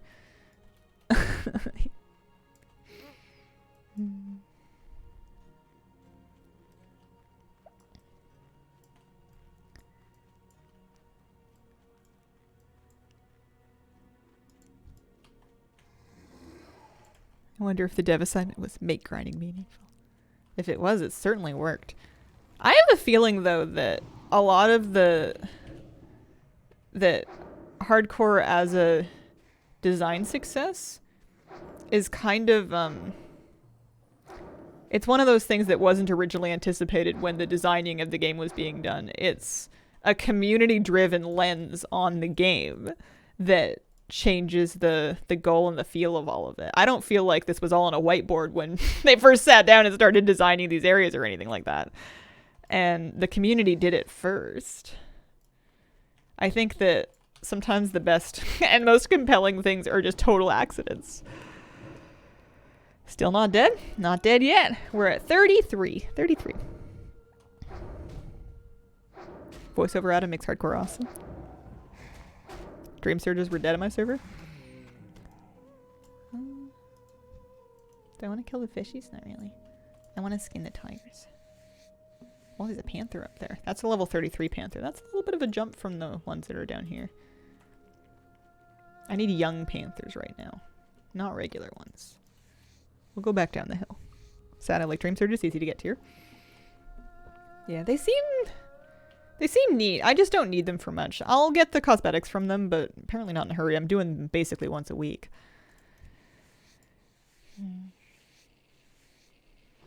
Level 32 paladin died to a turtle in Alterac Valley? Alterac Valley. Alterac Mountains. Ugh. Got the pets and toys. I'm now done. Stealth boss panther around these areas. We'll find out. Yankee turtle. There are certainly young stranglethorn tigers, although I think they've mostly been farmed out right now. Thought people would be using them for their alts. I guess there must be a way I don't know about that's better. It kind of depends on what, like, how geared you're going to get your alt. Certainly some people that get alts to 70 are just going to send them basically straight into Mythic Plus. Like, they might grab some greens off the auction house and then just dive into keys and get key gear straight away. You can bypass it.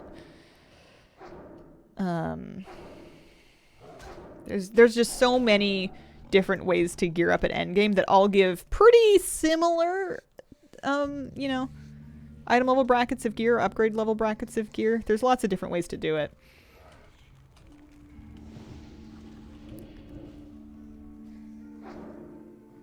I wonder if there's just fewer people gearing up alts right now because, well, I don't know why.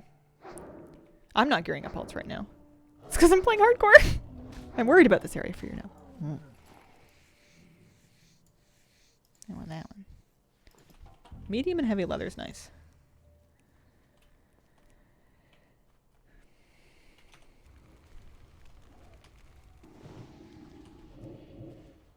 Maybe Turbulent Time Waste is people busy. Turbulent Time Waste is really great for leveling the alts. I don't feel like it's that good for gearing it. You're getting 389 stuff at endgame that's non-upgradable, so it's pretty poor relative to other available gear. If the Warlock passes, do we get to see no more Warrior Hazel? What do you mean passes? Passes the test? Passes the exam? Crinkle HC? I don't think I'm going to be... Well, what would I do as a warrior? What do warriors even do on their own?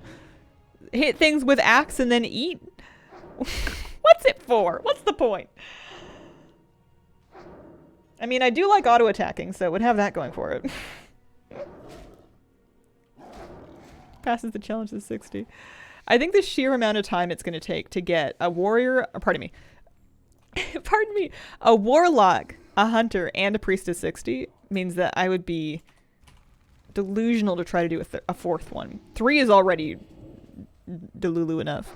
Would you attempt Druid in hardcore? No, I don't really have any interest in classic Druid. I don't know why. I just don't care. Heroic strike things. I'd be more likely to do warrior. Here, let's rank the rest of the classes based on how likely I am to play them. What else do we have? I need a little list to work off of. What are all the classes? There's the casters. So we've got Mage, Warlock, Priest, Rogue, Hunter, Shaman, Paladin, Warrior. So the most likely, some of the 3 that I'm doing for sure are the 2 pet classes, Warlock and Hunter, and then Priest. Following that, I think my next most likely is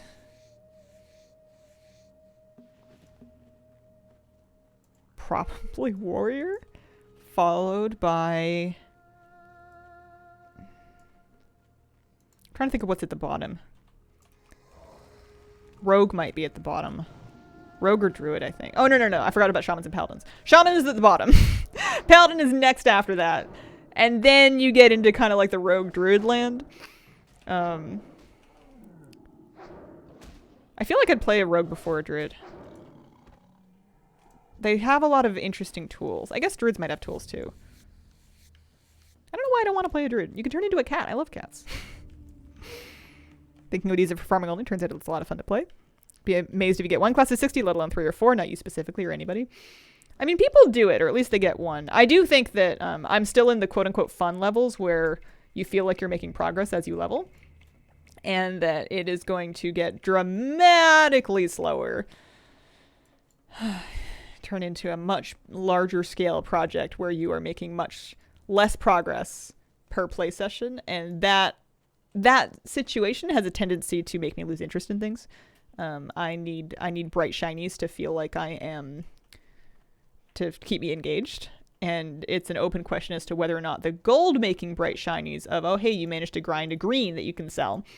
Or like you got another bubble on your journey to 49 or whatever. It's an open question as to whether or not that is engaging enough to keep me occupied, or if I would at that point just go start chasing all the things random again.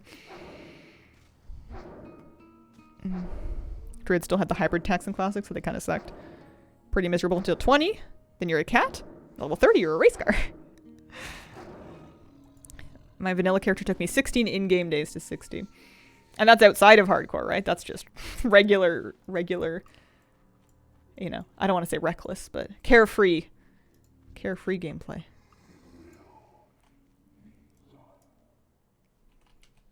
I'm at 80%. Wow. –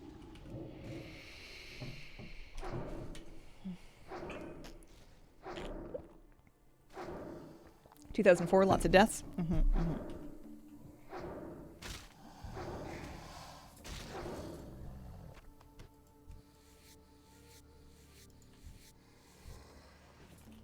I do like this. I don't know if it's faster. I guess I'll see how much experience I'm getting from these. I don't know if it's faster than ogres because they're more spread out, but I do like that I can skin them. And they're a little bit higher level. The young tigers do growl, claw, and bite, so functionally nothing. They just kind of do damage. That would make a pretty hunter pet. I would love to be a troll hunter with a tiger pet.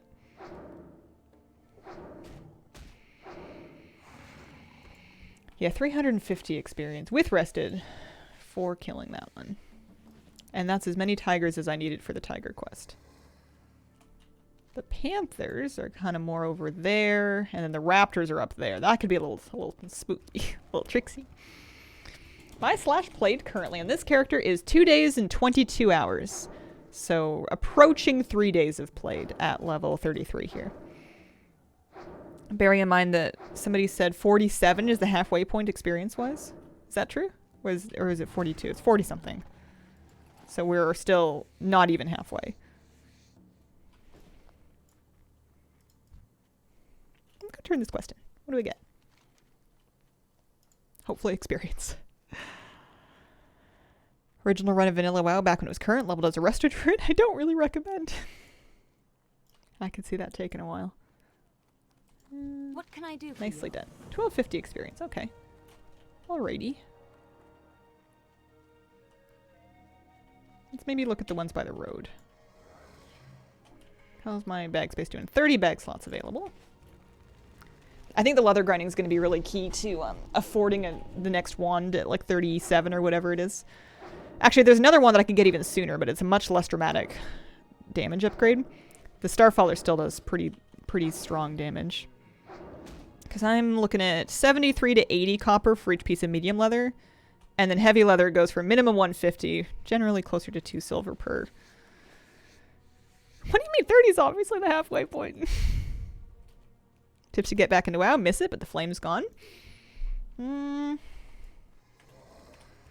I would think about what it is that you miss about it. And then think about if there's anywhere else in life or in your leisure that can offer those same things. If it was like a sense of community, was it grouping up towards a goal? Was it expressing an identity through speccing your character and like choosing who you were going to be? Maybe WoW is the right place to find those things again, or maybe it's something else. I wouldn't force yourself to play something that you're not having fun with, though. That's just a recipe to be miserable, and You know, life is too short to spend your leisure time being unhappy.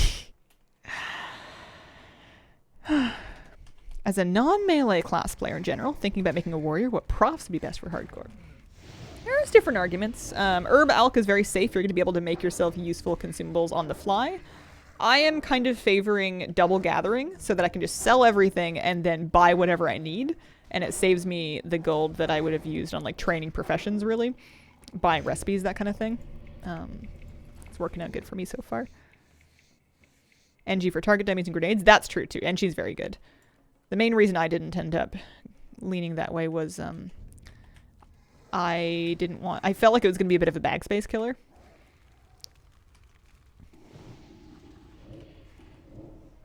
Yeah, depends on what you find as best. That's certainly true. That's always going to be true. That's why why it cracks me up a tiny bit whenever somebody asks like an extremely reductive question about what the best thing is to do or to play. And I understand kind of where they're coming from, like for the game, but like there's just it's really hard. I mean, maybe I'm just like trying to be too specific. Maybe people are just looking for a more straightforward answer. But when someone's like, "Well, I'm coming back," what's the best class? What's the best, you know, profession to use to make gold? That's always a funny one because it's such a wildly variable thing.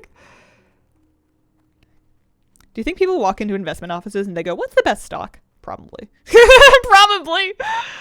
Listen, I'm going to get into investing. I'm going to buy a stock. Which one?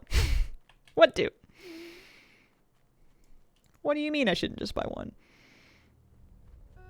Warrior, you need NG for escape options. Yeah, engineering is certainly the best defensive profession.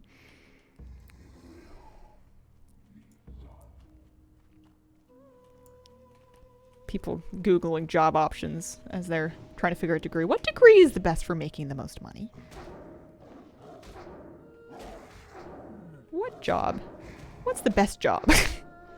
What do you think people's answer to that is? What is the best job? Just with no further qualifications.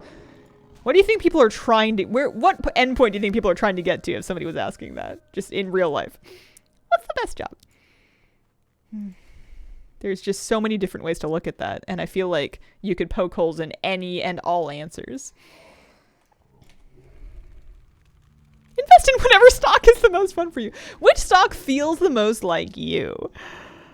Oh, man. Either my job or anything but my job.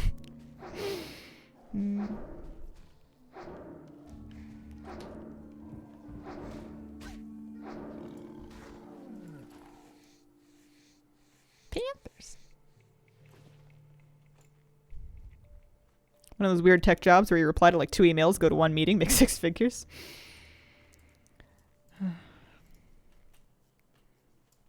I think there are a great deal of people, or not a great deal of people, but there are people that have gotten really good at a very specific thing. So they're the only people that can do that specific thing that somebody needs. And it doesn't need doing very often, but every once in a while it needs doing and they're the only one that can do it. And then they get paid ludicrous money just to basically be around to do it if needed. They almost never need to, and they play games all day.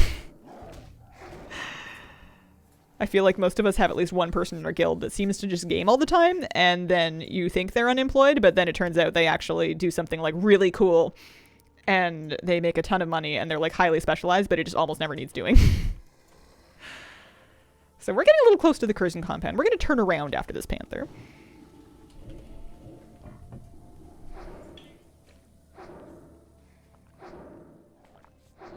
Inheriting a lot of money is the best job as far as I know. I'm sure that it could be. I would say anecdotally, though, inheriting a lot of money, especially young and without... It seems to destroy people just as often as it improves them. I think too much money in the wrong hands can literally kill people. I guess not literally in that you get paper cuts out of bills and they just like attack you at the throat like a bunch of Hitchcock birds, but it seems to ruin lives more than it helps. We are not rested anymore. We used it all. We are officially tired. 87% of the way through the level. But that job where somebody's on call all the time, for somebody that might be ideal because they spend all their time doing engaging things. They feel needed. They have job security. They're happy as a clam. And somebody else in that exact same position might feel either stressed that they're on call all the time, or they might feel bored and unsatisfied that they're basically spinning their wheels in video games instead of actually, like, you know, doing something more satisfying with their day. And it could be, both are valid answers. It's just like a personal thing. Different thing, like they might be the same person at different points in their life. Like maybe they're perfectly happy doing it for a while and then something changes, or vice versa. Is that iron? It is iron. I need it. I need it.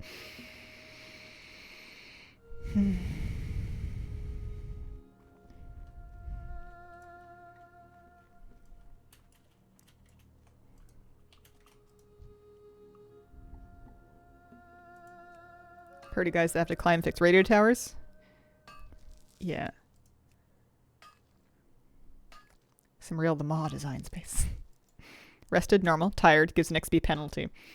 I read some story, and I don't know if it was actually true or not, probably, that in the original version of WoW, when they were first designing it, they were trying to reduce degenerate gameplay and kind of de-incentivize people playing for just like ludicrous amounts of time by having that kind of like, you know, diminishing returns where after a certain amount of experience in a day, you would be earning experience more slowly to kind of encourage people to have a healthy relationship with the game. And it was so poorly received that they flipped it to instead have rested, where you get more experience if you haven't been playing to like help you catch up to other people that have been playing. But then it would be like a baseline instead of a deficit, even though it functionally works out of the same thing. It's presented as a bonus instead of a penalty. Wow, that's a lot of panthers. That's an awful lot of panthers. I want that one. I'm probably jumbling all the details. I haven't read that in ages, but I have some vague memory of that being a thing.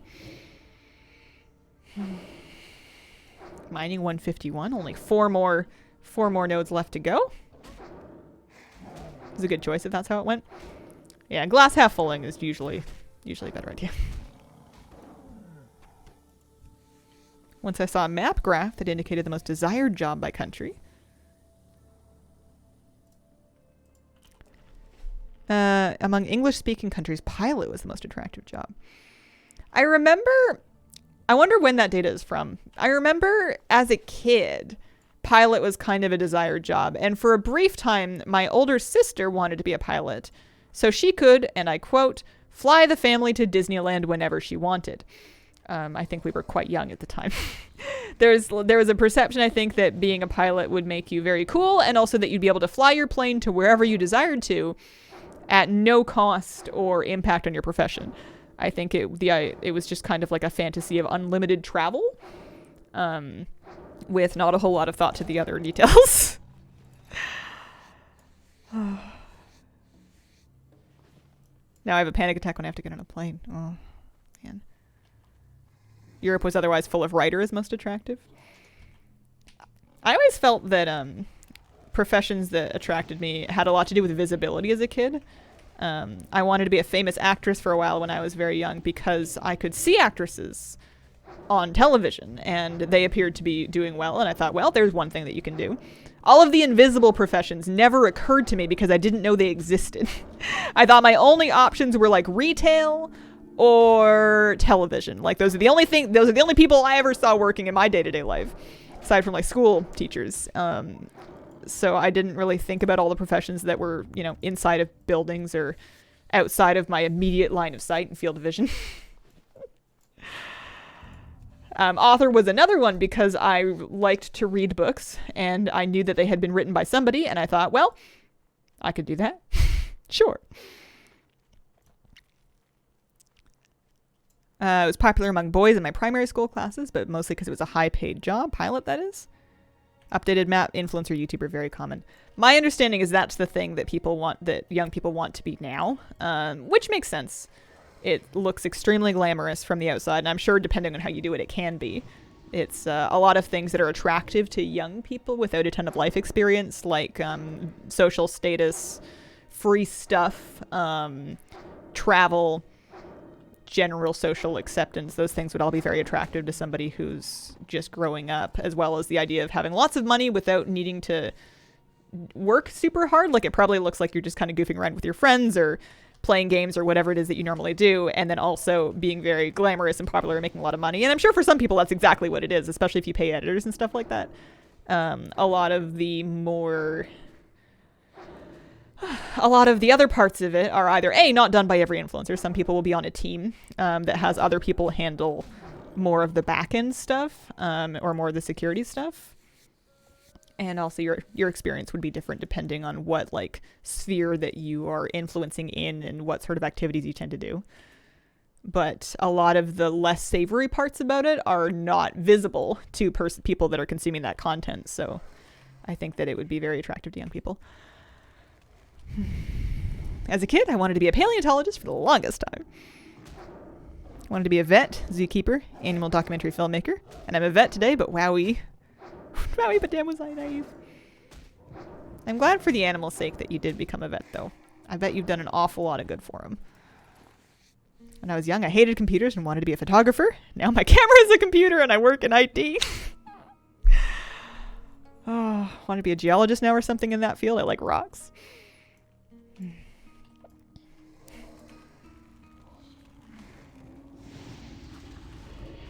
I like what I'm doing now. I won the lottery. I'm pretty lucky. I have some vague fantasy of writing novels, but not for a living, because I think it would be dramatically more, like, less exciting if it was something that I had to do to put food on the table.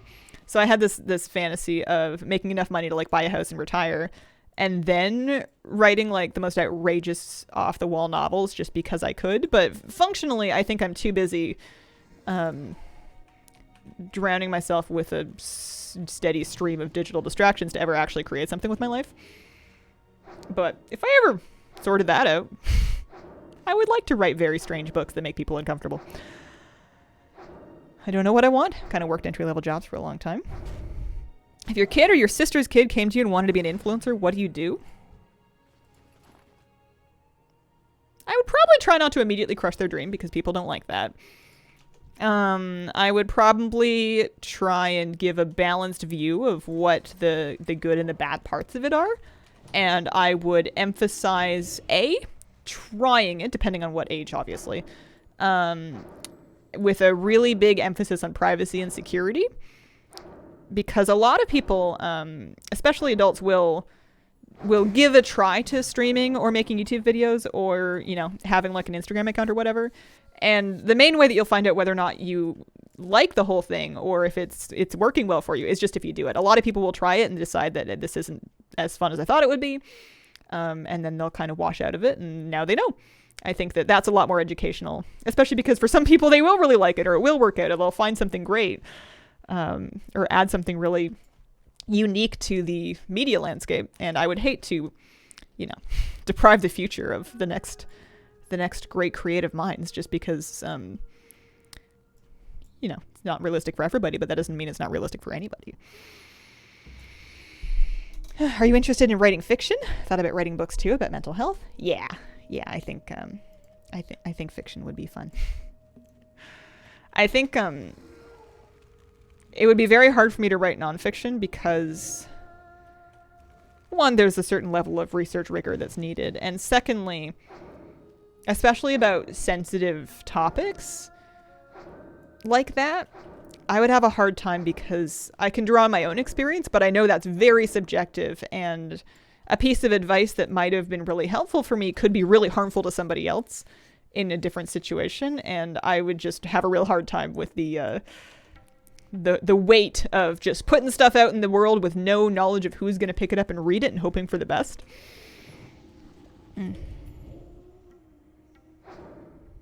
Although that doesn't stop a lot of people. I've read an awful lot of like self-help and pop science and personal psychology, and I've read a lot of those books, and a lot of them are great, and some of them have wild stuff in them, and it seems like you can kind of just publish whatever. It doesn't seem like there's any rules, so certainly doesn't keep some people up at night.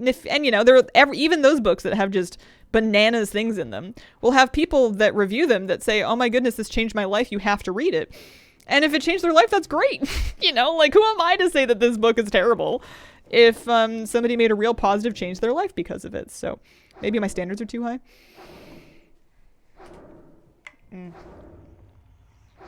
I feel like if I wrote a self-help book, it would just be a giant book of disclaimers of, like, how, you know, this is all extremely subjective and maybe it'll work and et cetera, et cetera, et cetera. Maybe it'll work, maybe it won't. I don't know. Leave me alone.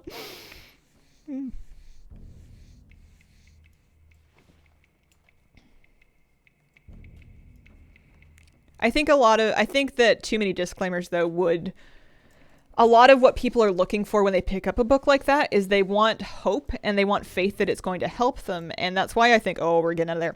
A lot of those books will start with these sweeping generalizations of, if you can follow these practices or if you can internalize this message completely, you will be better. They start with these really big promises because that's the kind of buy-in that people need to offer to really get a ton of value out of the material. And it's not saying you have to offer that. You have to, you know, buy into it when you read it, but there's got to be a reason why a lot of books start out that way.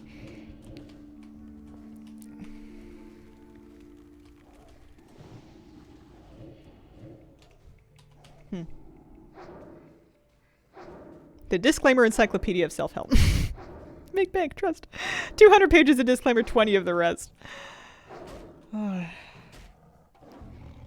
think if you make it very clear that you're writing a very personal account of your own life and experiences and things that have and have not helped you, then people can kind of take from that as they will. I've always liked accounts like that because you can kind of qualify of, like, well, this person has had a different experience from me. They've had different circumstances.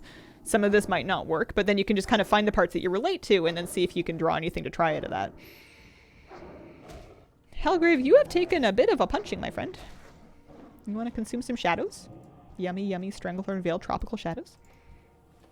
Have I been skinning? I hope so.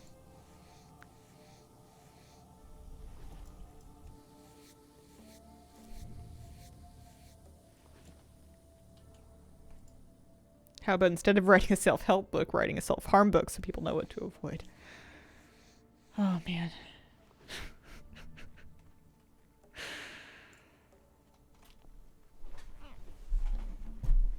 I'm trying to get through my life needing as few lawyers as necessary. Turns out it's not no lawyers, but I'm aiming for minimum amount of lawyering.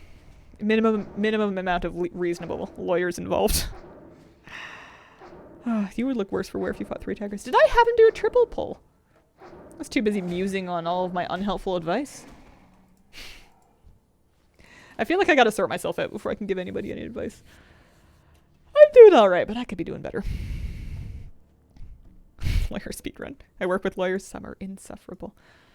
I'm sure that it's a lot like with people, and where some of them are wonderful and some of them are insufferable. And some of them probably start out being perfectly fine, and then the experience of being a lawyer grinds them into dust until there's no happiness left in their bodies.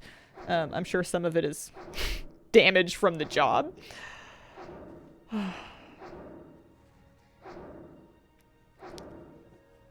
But yeah, I would prefer to navigate my life with as little litigation as possible. It's just people in general.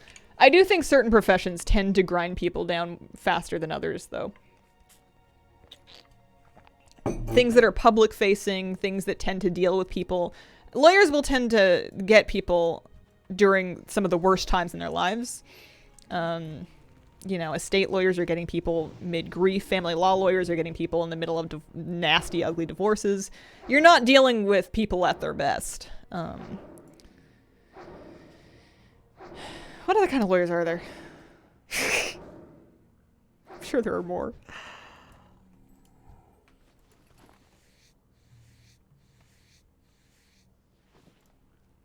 I also work with lawyers. I'm a criminal.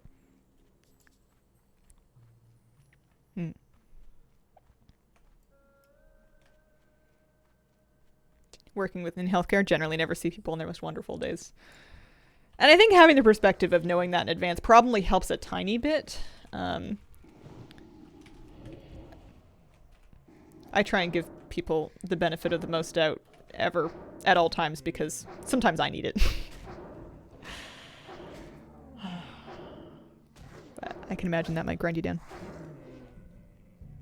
My aunt is a business law lawyer. She did corporate bankruptcy.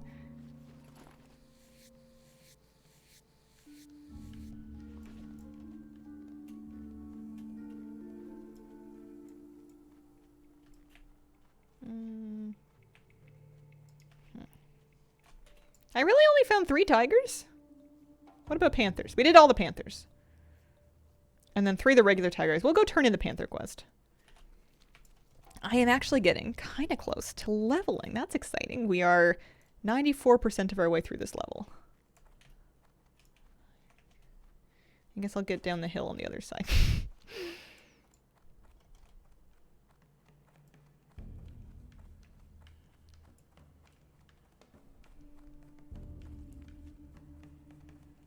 Mental health book would strictly be encouragement for young men to seek help, mixed with my journey and how I didn't seek help made things worse for me.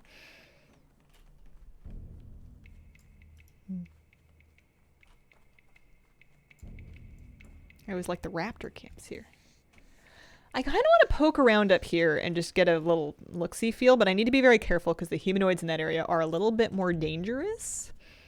A little bit higher level, so I could get myself into some trouble.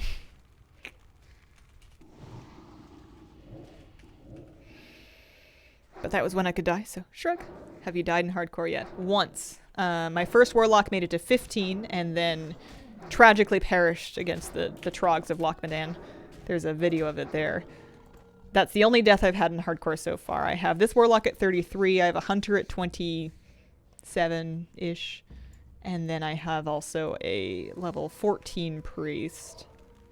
And then a level 12 hunter that's a troll that's just basically redundant and abandoned and not for anything. There's no way you'd ever go in those roads. Oh, man. Morning, Hazel and chat. Good morning. How are you? How are things? Sometimes when I get slowed, I feel like I'm in aspect of the cheetah and I've been struck, and then I remember that I'm not on my hunter right now. That can't possibly be it. That can't be the case at all. You need something? Oh, it's level 42 warlock. Light be with you. Okay. 97%. Panthers and tigers. Raptors. Let's get a fresh little food buff. Doing okay? How are you? I'm doing okay too. Thousands of ways to die in hardcore. But they have a male. Look how cool they are.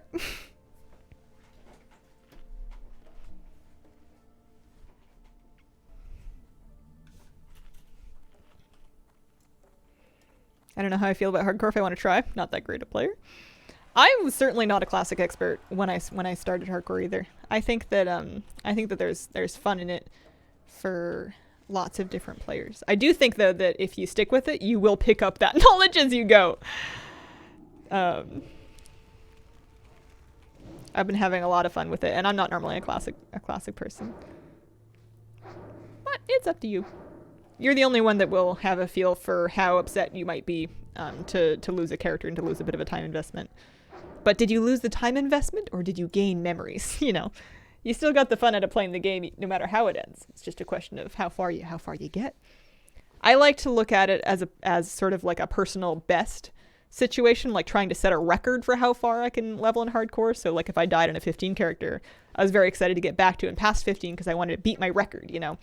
It's not that it was a waste of the first try. It was just, you know, I was learning something from it. So that's a young panther.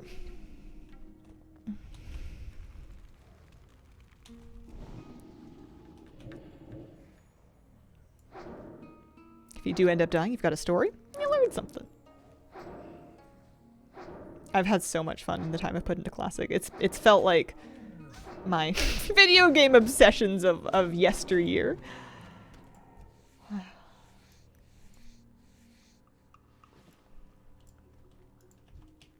May make me a better player. Nothing to improve somebody like challenge. Challenge and fear of consequences. There's a kitty cat in a chair behind me. You can't see her. She's off camera.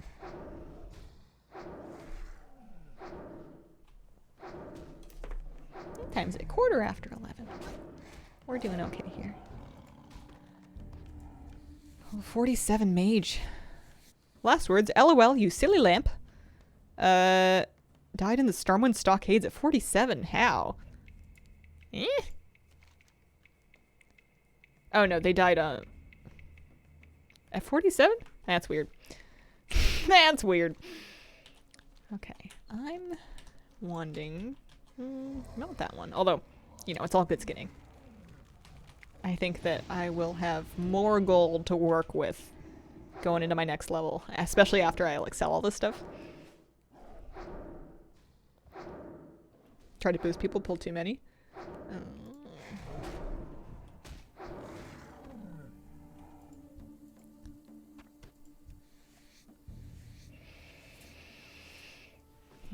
No one's ever really safe. Those are yellow.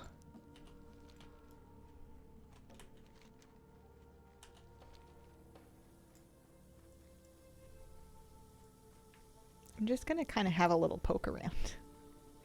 I'm not too concerned about getting my quest done. It'll be great if I do, but I'm happy to just kind of grind mobs and skin them.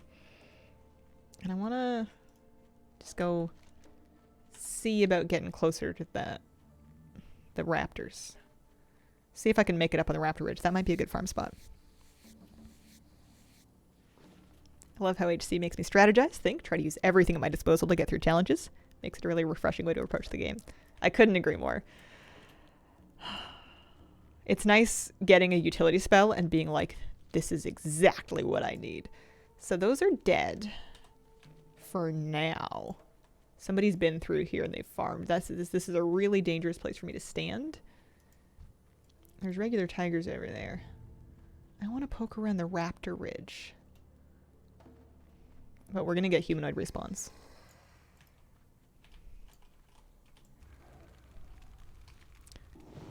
Yeah, the red zones are from Deathlog's heat map. It's showing me where people tend to die, so where you should use caution when going.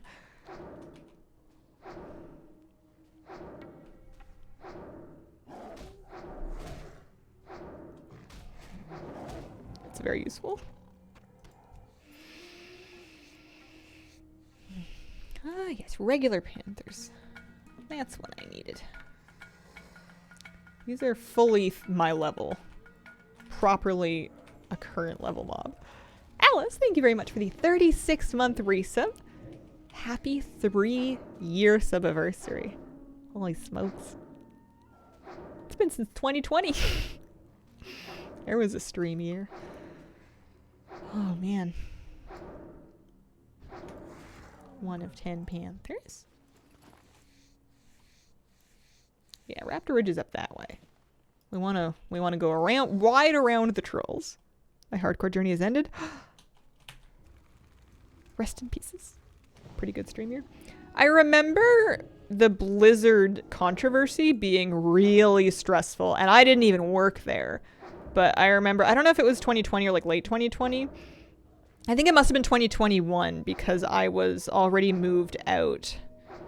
Yeah, it was 2021, so it was still kind of deep lockdown, and then Blizzard started falling to pieces, and then everybody needed to have, you know, you needed to take, and you needed to decide if you were going to keep, you know, playing. You needed to decide if you were going to keep making content. I was like in the middle of a divorce. It was ugly. It was not a nice time. Scared to do hardcore. Never got to 60 in classic. I attacked a mob. Pet attacked first. Hit girl 6 times. Mob refused to be taunted. Tunneled me to death. Oh no. 0 resist. The mob doesn't have a tunnel mechanic. That's scary. How's Pup? Pup's good. Pup's good. I have an easier time having my pet, and it's easier also as you get higher level and they get more talents for it. But I found that my pets have an easier time, both my hunter pet and my warlock, of holding aggro if I send them in and they get the first hit. If they get in a hit and a taunt, and even sometimes a couple melee swings before I cast anything on it, so that they've got like a good start, like a build-up of aggro. Because sometimes the pets do have a really tough time maintaining threat. So giving them a head start can be really helpful if you do decide to go back in again. 5 Sunders!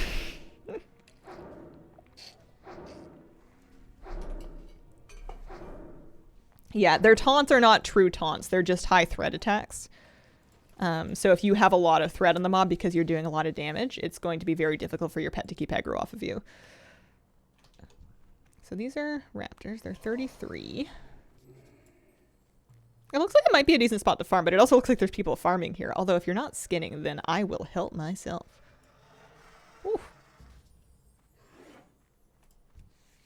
It's at 32 warlock. Yep, same for hunter pets, exactly. I do the same thing on my hunter.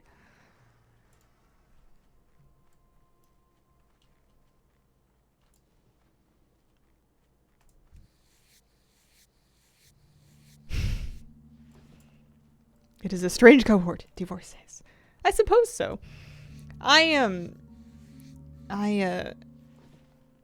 don't feel particularly...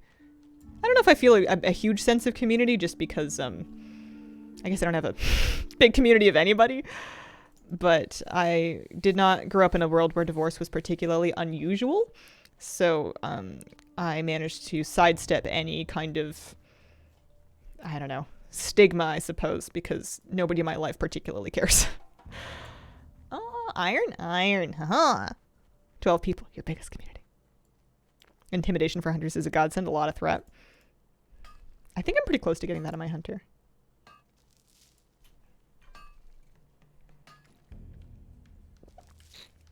I feel like I've never seen a working relationship. It is tough sometimes to figure things out if you didn't have a lot to go on, or if you learned a lot from television. Obviously, you can say, don't learn about human relationships from TV, but if you've seen, you know, 8 relationships in your life, and 6 of them were on TV, and also you're young, it is pretty natural to internalize some of those things as normal ways to think and behave.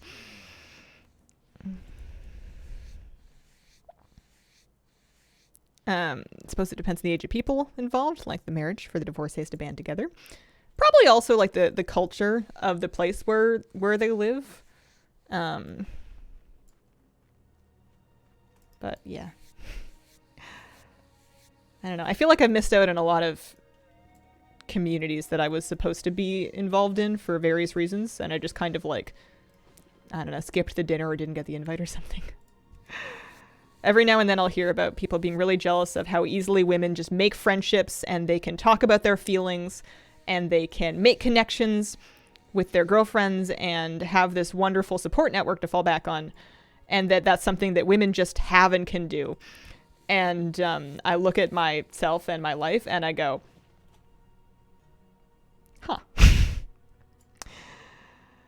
Where's my free friendship network card? Excuse me, I was told that this was what I get in exchange for all the other stuff that we put up with. I feel like I have been deceived. And don't get me wrong, I'm not blaming anyone else. It is my own fault that I do not have more connections. I am antisocial. I do not seek them out. I do not naturally connect with a ton of people, and that is very much due to my own behavior. Nobody has behaved unfairly to me or anything like that. But sometimes I will see people generalize online about how easy, you know, people have it based on a given identity group or whatever. And I find that, you know, it's easy enough to be like, well, maybe more women have those things, and that might be true, but it can be, the sweeping generalizations can feel a little extra rough when they don't apply to you. I'm sure that's not like a female specific thing. I'm sure that happens to lots of people where, you know, people give you a hard time for having it easy at something and you don't have it easy at it, and you're like, what? What do you mean?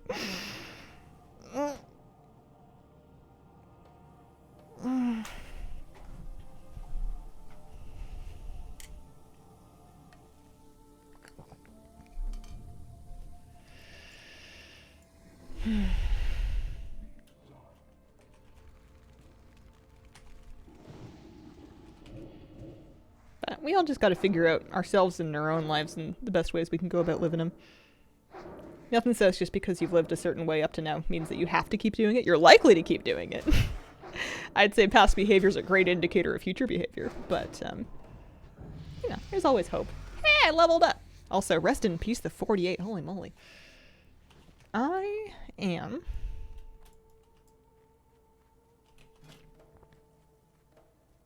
gonna spend a point. I could get my last point in Unholy Power. No more of that. I don't want that until I have enough points ready to get that, like, imminently. Because I'm not going to use Demonic Sacrifice. So I think we're going to stick with this. And then we can start... We're 2 points away from putting more into Master Demonologist. So I need to find 2 more points to spend higher up in the tree. I'm thinking maybe improving my Imp? No, or I can improve his maximum mana. How often is he ooming, though? I'm not too worried about Health Funnel. I haven't really been using that very much up to this point. We'll see. That's a later me problem. For now, I am level 34. I've got Warlock training I could go get. Did I get a flight point? I guess there isn't one at Nessingray, is there? You're probably running from... There's a flight point at Booty Bay. Do they not have a flight point up there? They don't. Do I have to just run from Sentinel Hill or what? Congrats, 34 right behind you, my luck. Why, thank you. Tell you what I look forward to the next time you're going to BlizzCon. Oh. Never say never, but I wouldn't get your hopes up wildly. I'll see how I feel this year and how staying home goes for me. Maybe I'll feel like I'm missing out, but... Booty Bay is so far away. It is quite far, and there's a lot of dangerous stuff between here and there. I don't know that I'm going to use that one a whole lot just yet.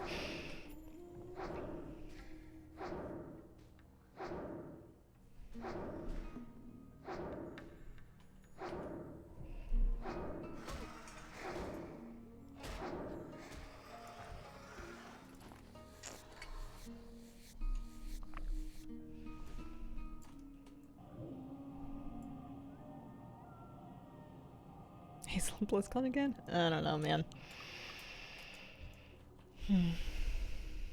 Where is your Hearthstone, and do you want to use it? It's in my bags.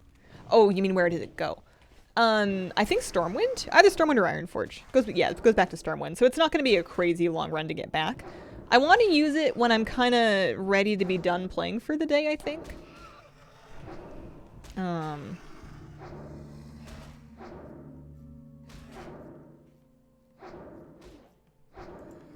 And then I can go and get my training and sort out my bags and post everything up for sale and things like that. I have 18 bag slots left. I, funnily enough, have only killed 5 of the 10 Stranglethorn Raptors needed. I thought for sure I've been grinding on this ridge long enough to have gotten there, but no. Not really. Hazel. Hi. 33 friend died on the way to Booty Bay from the North. Stranglethorn did Panthers, Gorillas on the path. Stealth Panthers in the path.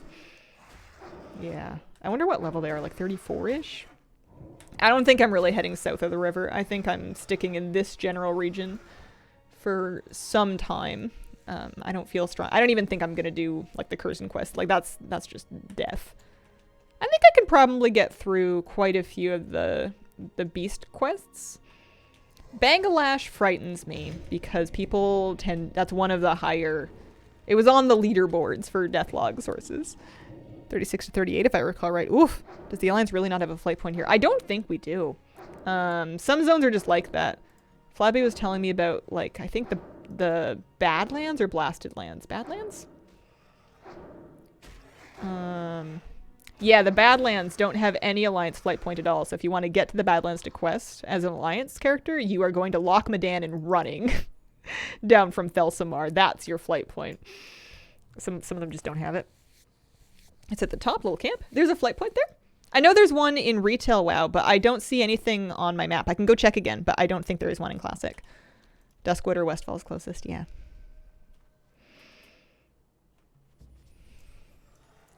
I think they added one when they rebuilt the world in Kata.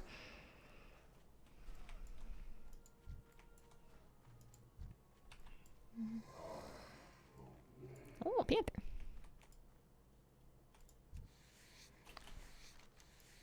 Yeah, they also added the I know the camp that you mean in the middle. Thought about running some hardcore. Did you run a guide? Did you just run blind? I took a quick look-see at the Wowhead guide for a class before I got started, but I'm not using any like ongoing add-on guides or anything like that.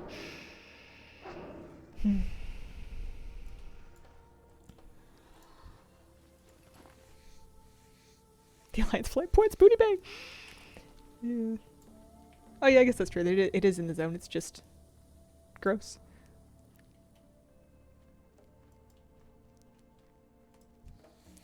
Anyone know what AoE funnel means? I could guess, but I would be making it up. If I had to guess, it would have something to do with generating resources by hitting mobs in AoE that you then funnel into damage in one target. But I don't know if that's true or if it just sounds true. Correct? Oh! Points to me. A+, gold star sticker. Favorite candy / sweet. I like,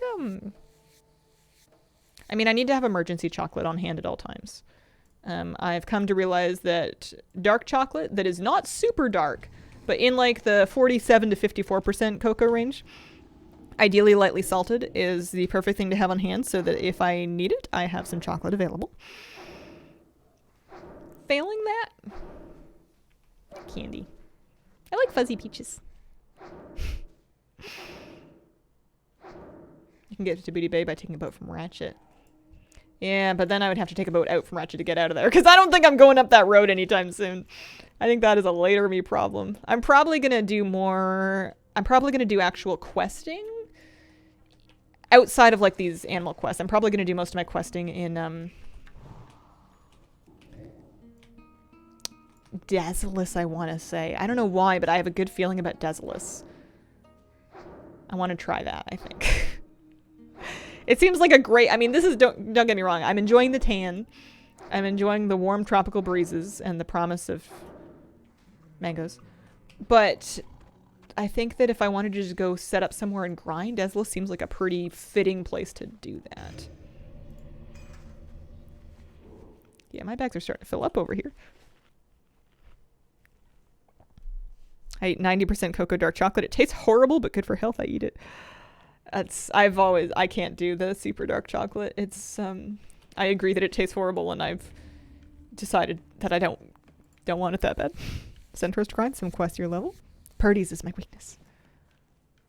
Problem with chocolate and peanut butter.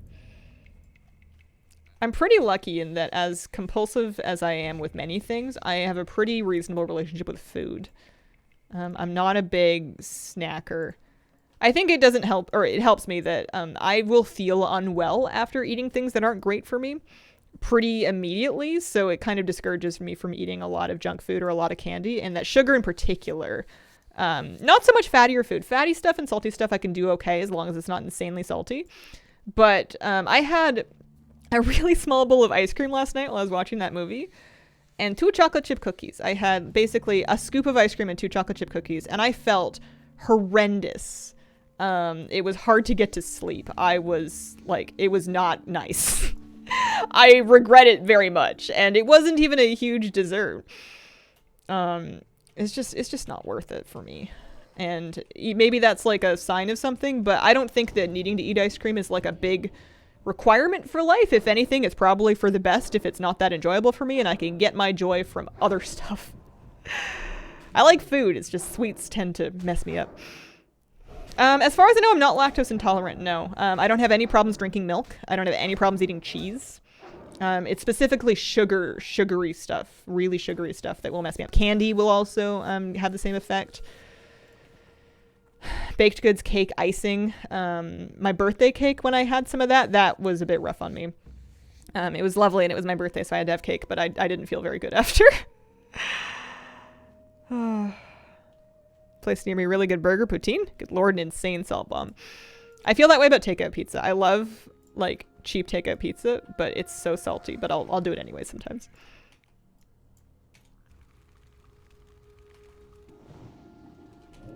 I don't want to give the wrong impression. I don't eat terribly healthy. I am not a paragon of good habits or health.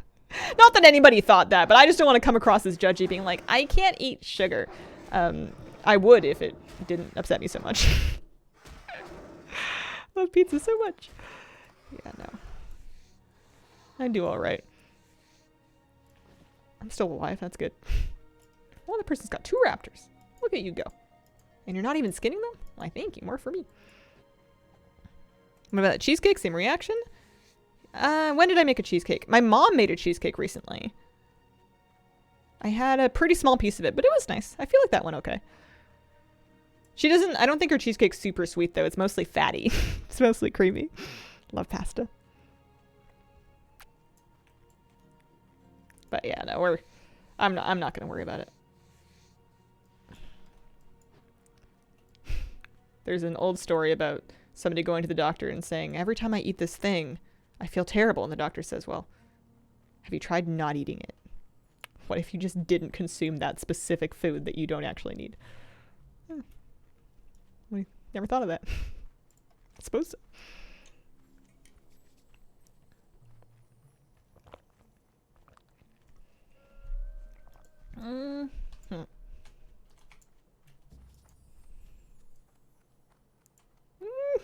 Scary.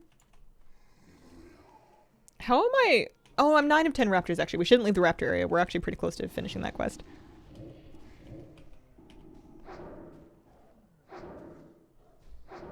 Doctor isn't finding anything missing as far as nutrients go. Is it normal for people to get checked for nutritional deficiencies? I feel like I don't know anybody that goes to the doctor. I know it's one of those things that you should do, but not everybody has access to a doctor without an awful lot of barriers that are sometimes insurmountable. Yeah? Yes. Maybe this is location dependent.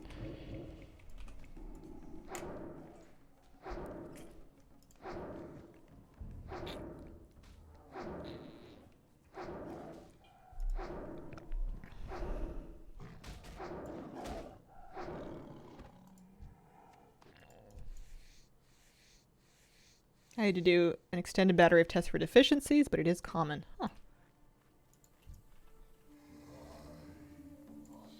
In northern countries where vitamin D deficiencies are more common. I see.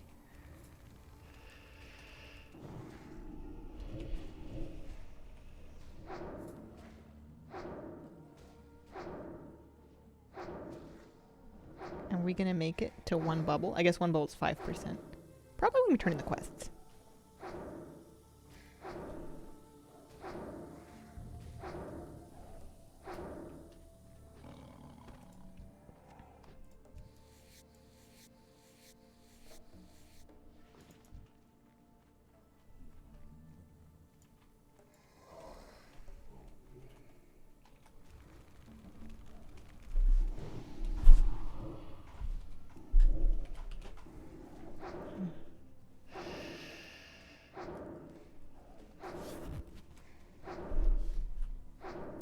Time for some Gnomeregan? Yeah? I don't know.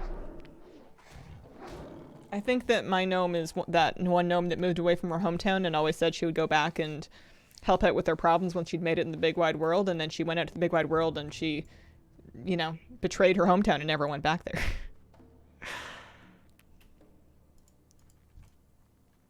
She always said she would remember them, and then she didn't. One more raptor, 2 more panthers. We can do it. We can totally do it. And then after that, I'm probably gonna head back to Stormwind and see how rich I am. Look at all this stuff I can sell. I've got a lot of meat. And some of that actually sells for a good amount. Raptor flesh is going for 4 silver 45. I wonder if there's just like a good recipe somewhere. You know what I could probably do is I could probably wowhead raptor flesh. Try and dual monitor without getting myself in trouble here. Classic. Figure out A, what the recipe is, and B, where do I get that recipe? Because sometimes it's a quest and sometimes you can just find it on a vendor somewhere. But if I have to go to Booty Bay, I am probably going to go via Ratchet. Reagent for roast raptor, which is indeed raptor flesh, hot spices, 8 stam spirit food, which would be great, taught by the recipe, which is on vendors. You can buy it in Arathi Highlands, Desolus, Dustwallow Marsh, and Stranglethorn Vale. The Stranglethorn vendor. Oh, it's at the Gromgal base camp. That's for Horde. Bummer. Where can I buy it in Desolus? In the middle? That's kind of funny that you can buy it in Desolus. I can't imagine there's very many raptors over there. Maybe there are. Maybe I'm misremembering where the raptors are. Can you do Uldaman? Look to see how many deaths are in that dungeon. Was just like, no. Want a hardcore, but I want a Mechano. Yeah, it could be a limited quantity recipe. So the Alliance vendors are Dustwell and Marsh, Arathi, Highland, Stranglethorn Vale, Corporal Bluth, Camp Trader. Oh no! There's a guy in the camp. That will have it. I was just looking at the chart all wrong. Perfect. Perfect. Okay. So I've done all my panthers. I need raptors now.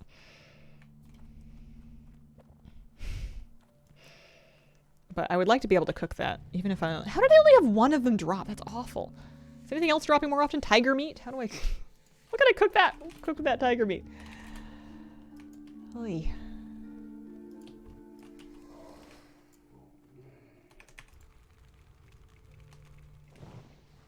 I'm not doing a very good job of this because I'm trying to multitask too much. We can just kind of face tank it, can't we? Reagent for jungle stew. Oh, that's a good one. Tiger meat. Oh, gross. It takes spring water and apples, though, for 8 stam. I don't want that. No one wants that. No one can be bothered to buy apples and water. I will buy 1 extra material to make food with. I will not buy 2. That is my limit. As soon as we're chopping up fruit and not having fun anymore. Okay. We got a bunch of, mystery meat? We got 1 mystery meat. I'll just check that vendor when I swing back up north. Oh, that's my last raptor. I need that one. I like this spot. I would farm here for a while.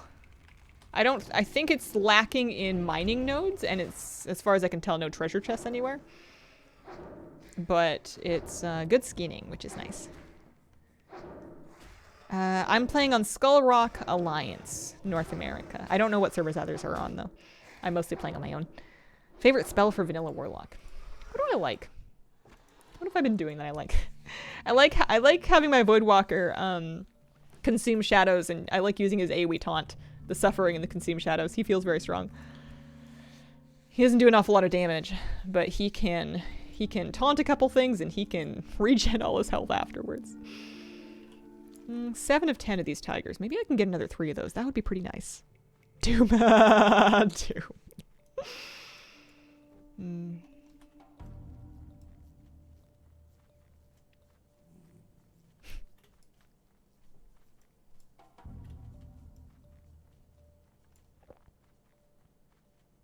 Level 32 warrior fighting a 34 Bloodscaleback thrower. Is he okay? He might be okay. I'm gonna, I'm gonna just in case. I'm a little stressed for him. Those things truck, and that is 2 levels above him. There we go.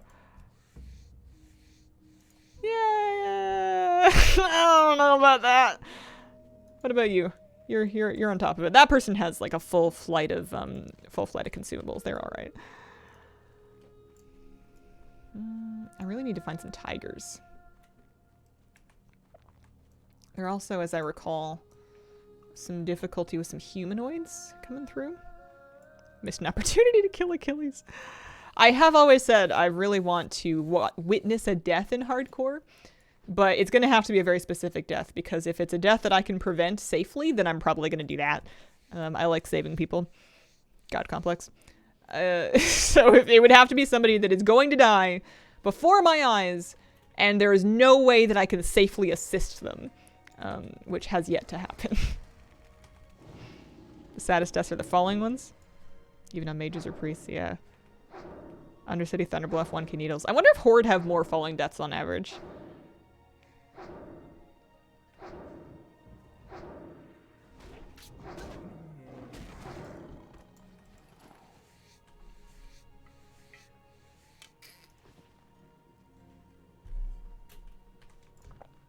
Panthers, tigers. We need tigers. Oh, I'm not an herbalist. I thought I was, but I'm not. I mean, lots of good skins out here. Stranglethorn is a wonderful place to hang out as a skinner. There's lots of leather for me to just grab off the ground, because I'm not the only person farming out here. And if you're getting like silver 50 to 2 silver from each heavy leather that you pick up, that adds up decently, especially if you're just grinding. Given the verticality of the initial zones, it's a Horde definitely edges out. What's the Alliance falling death zone? Where do Alliance typically fall to death? I know that you can sometime, well, I don't even know if it's a death. I was very nervous in the wetlands. I was very nervous in the wetlands when I was turning in the raptor quests because there's a quest giver that stands on the edge of a cliff, fairly high with some decently scary mobs at the bottom of the cliff. I don't know if the fall would kill you, but it might endanger you to the point that the raptors could finish you off. Ironforge in the lava, off of Teldrassil, yeah. I think you have to really try to fall off of Teldrassil. The tree actually in the very beginning, the tree in the starter zone, that is dangerous. You can fall off the top of that and that will kill you, I'm pretty sure. But outside of that, I don't know. I want these tigers. Classic have no gliders. Mage and Priest will have slow fall and levitate. I don't know about gliders. Maybe? Not until WoD. Disconnect from flight path, dive by falling. Oh, aw man. Big competition for these tigers.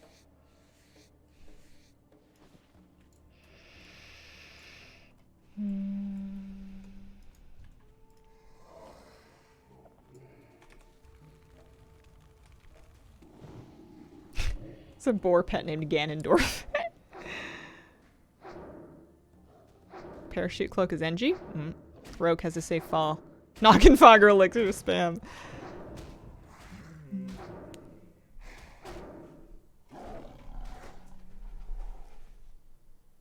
I'm amazed by how many people aren't skinning.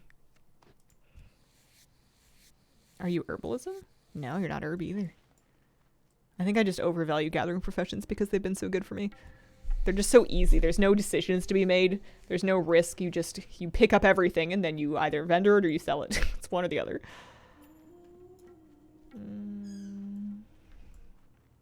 I want one more tiger.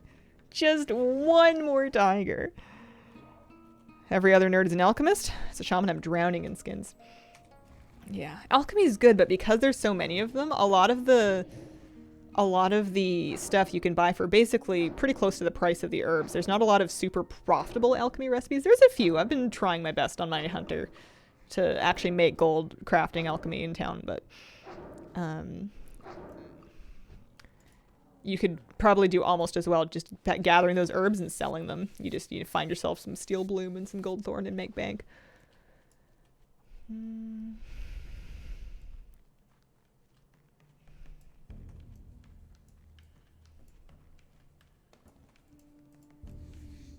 Any twigers? Meow? Some dead twigers.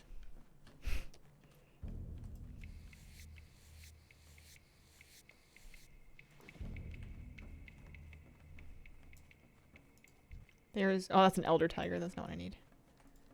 That's not going to help me. We've made it past one bubble towards 35, which is kind of exciting.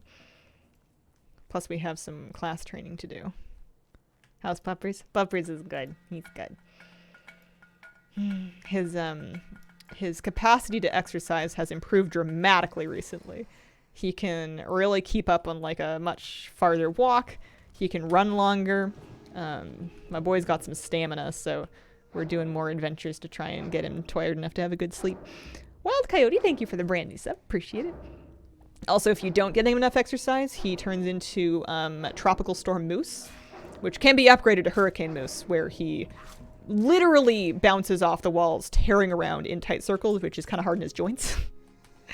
So I'd prefer to just get him his exercise out on like a good long walk or like a run or something like that, where he's at least going in a straight line. Oh, man.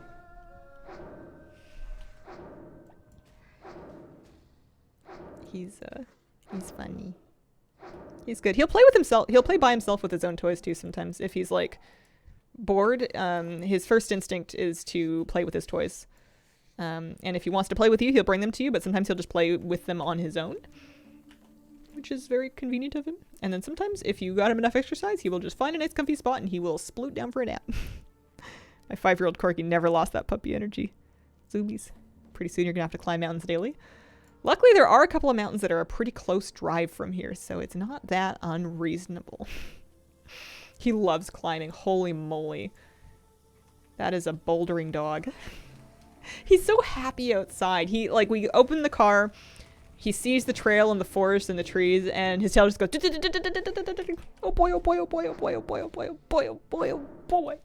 He just wants to grab a stick and tear through the woods.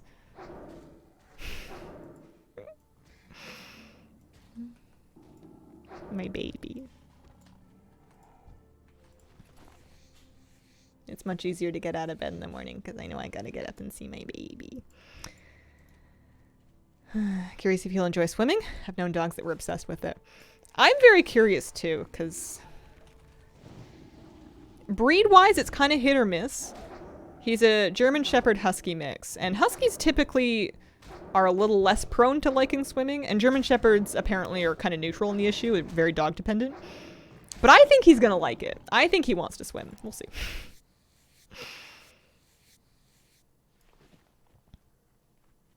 So glad you finally got your pup. Me too. It's a lot sometimes, but I often will just kind of like cuddle with the dog or hang out, you know, chill in the front room while the dog's sleeping, and I'll just pet the dog and I'll be like, I'm really glad I have one. I had a dog-shaped hole in my life. Well met. Okay. Elder Tigers. Level 35, 36 quests. We're getting a little over our head now. Find something? So what I would like to do is move on. Go with I want to run up the hill back to the rebel camp just to check that vendor. I want to check that vendor. IRL Moose Walk streams for soul cleansing purposes.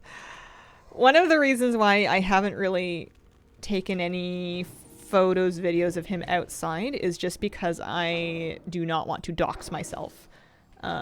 So even if I, you know, get away from my general home, unless we've like really like gone out somewhere and driven to a park where it's very clear that I definitely don't live, most of our walks are going to be kind of, you know, around different neighborhoods that aren't too far from my house, and I just don't want to share too much personal stuff there.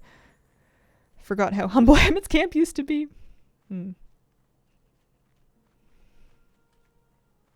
Listen, he's on an expedition. But it's also, it's just sometimes a bit tough to remember to film when you're outside with the dog because your hands are just filled with things. You've got like the leash, and you've got the treat bag, and you've got, you know, like I have an extra bag that I wear that I just put like the dog paraphernalia into. But sometimes you don't have an extra pair of hands to be taking pictures and videos with.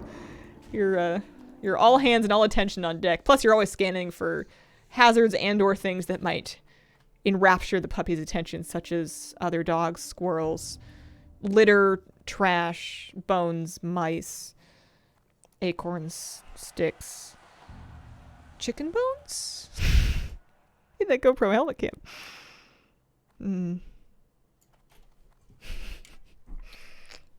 It's a little better now. We do much better at walking. We can go for walks now, and we are more or less trotting along in a straight line with occasional sniff breaks. But holy moly, for a while when we first got going, it was a constant game of scanning for things that he might pick up, because he will pick things up and eat them in no time. So you need to see that potentially tempting piece of garbage that's on the ground before the dog gets in reach of it, so you can decide if you need to, like, you know, walk the dog out of range of it, because it's hard to tell what sort of things that he might pick up and what sort of things he wouldn't. When I first brought him home, he would pick up and consume everything. Acorns toxic to dogs, didn't know that. Yeah, there's a lot of things that are toxic to dogs. There's also a little bit of a scale. Some things are choking hazards for some sizes of dogs and not others. Some things are dangerous if swallowed whole but not if chewed, and some things are the reverse. They're dangerous if chewed and not if swallowed whole. And there's a lot of stuff out there. I came to realize that there's no world in which he both goes outside and doesn't eat some amount of stuff from outside. And it's just a matter of limiting quantity rather than total prevention. Because if it was total prevention, I would never take him outside my front door. There's just too much stuff outside. Fruit. Fruit that is not technically good for dogs, but hasn't... the vet wasn't terribly worried about it. It's mostly just like a don't let him eat it for dinner kind of thing. One or two here and there is not going to ruin his life. I'm going Oh, I was looking for one of these people to buy from. Who was it? Corporal Bluff. Well met. You sell... Oh, you sell arrows. I need those, actually. I'm almost out. I have, Oh, no, I'm not a hunter. I am tired. Recipe for roast raptor, recipe for jungle stew. They're expensive. Do I want them both? Yeah, I do. I do want them both. Be careful. I think the roast raptor will be good. We can make 2 whole pieces of it. Hazel is still with us. We're level 34 now. Sasha's definitely eaten an acorn or 2 in the past. Moose, at this point in his life, he loves picking them up, and he will kind of sort of chew on them, and he will spit them out, or he'll pick them up and just carry them in his mouth and spit them out. And I, at this point, just kind of allow him to do that because the streets are littered, covered in acorns. There is no world, unless you're walking down the middle of the road, where your dog is not going to be in a range of an acorn. And it hasn't caused him any problems at this time, so I've just chosen to let that one go because he does spit them out. He just picks them up and spits them out. Yeah, chestnut's no good. There's a lot of stuff that's no good.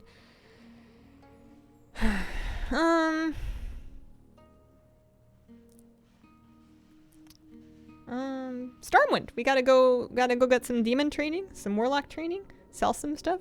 I'll probably do my boring town maintenance stuff off stream. I'll probably wrap up about here. Pine cones are Widget's favorite. Mosu loves picking up sticks and carrying them with him. It's so cute. If he sits down and starts to shred them into splinters, I will take it from him. But if he just wants to carry it with him while we're walking, I'll let him do that. He's just so happy. I had a wonderful time streaming Classic today. I'm glad that I ground again a little bit. 34 is a new personal record for me. Happy with that. I would like to thank you all very much for joining me today. I appreciate our chat. Appreciate your company.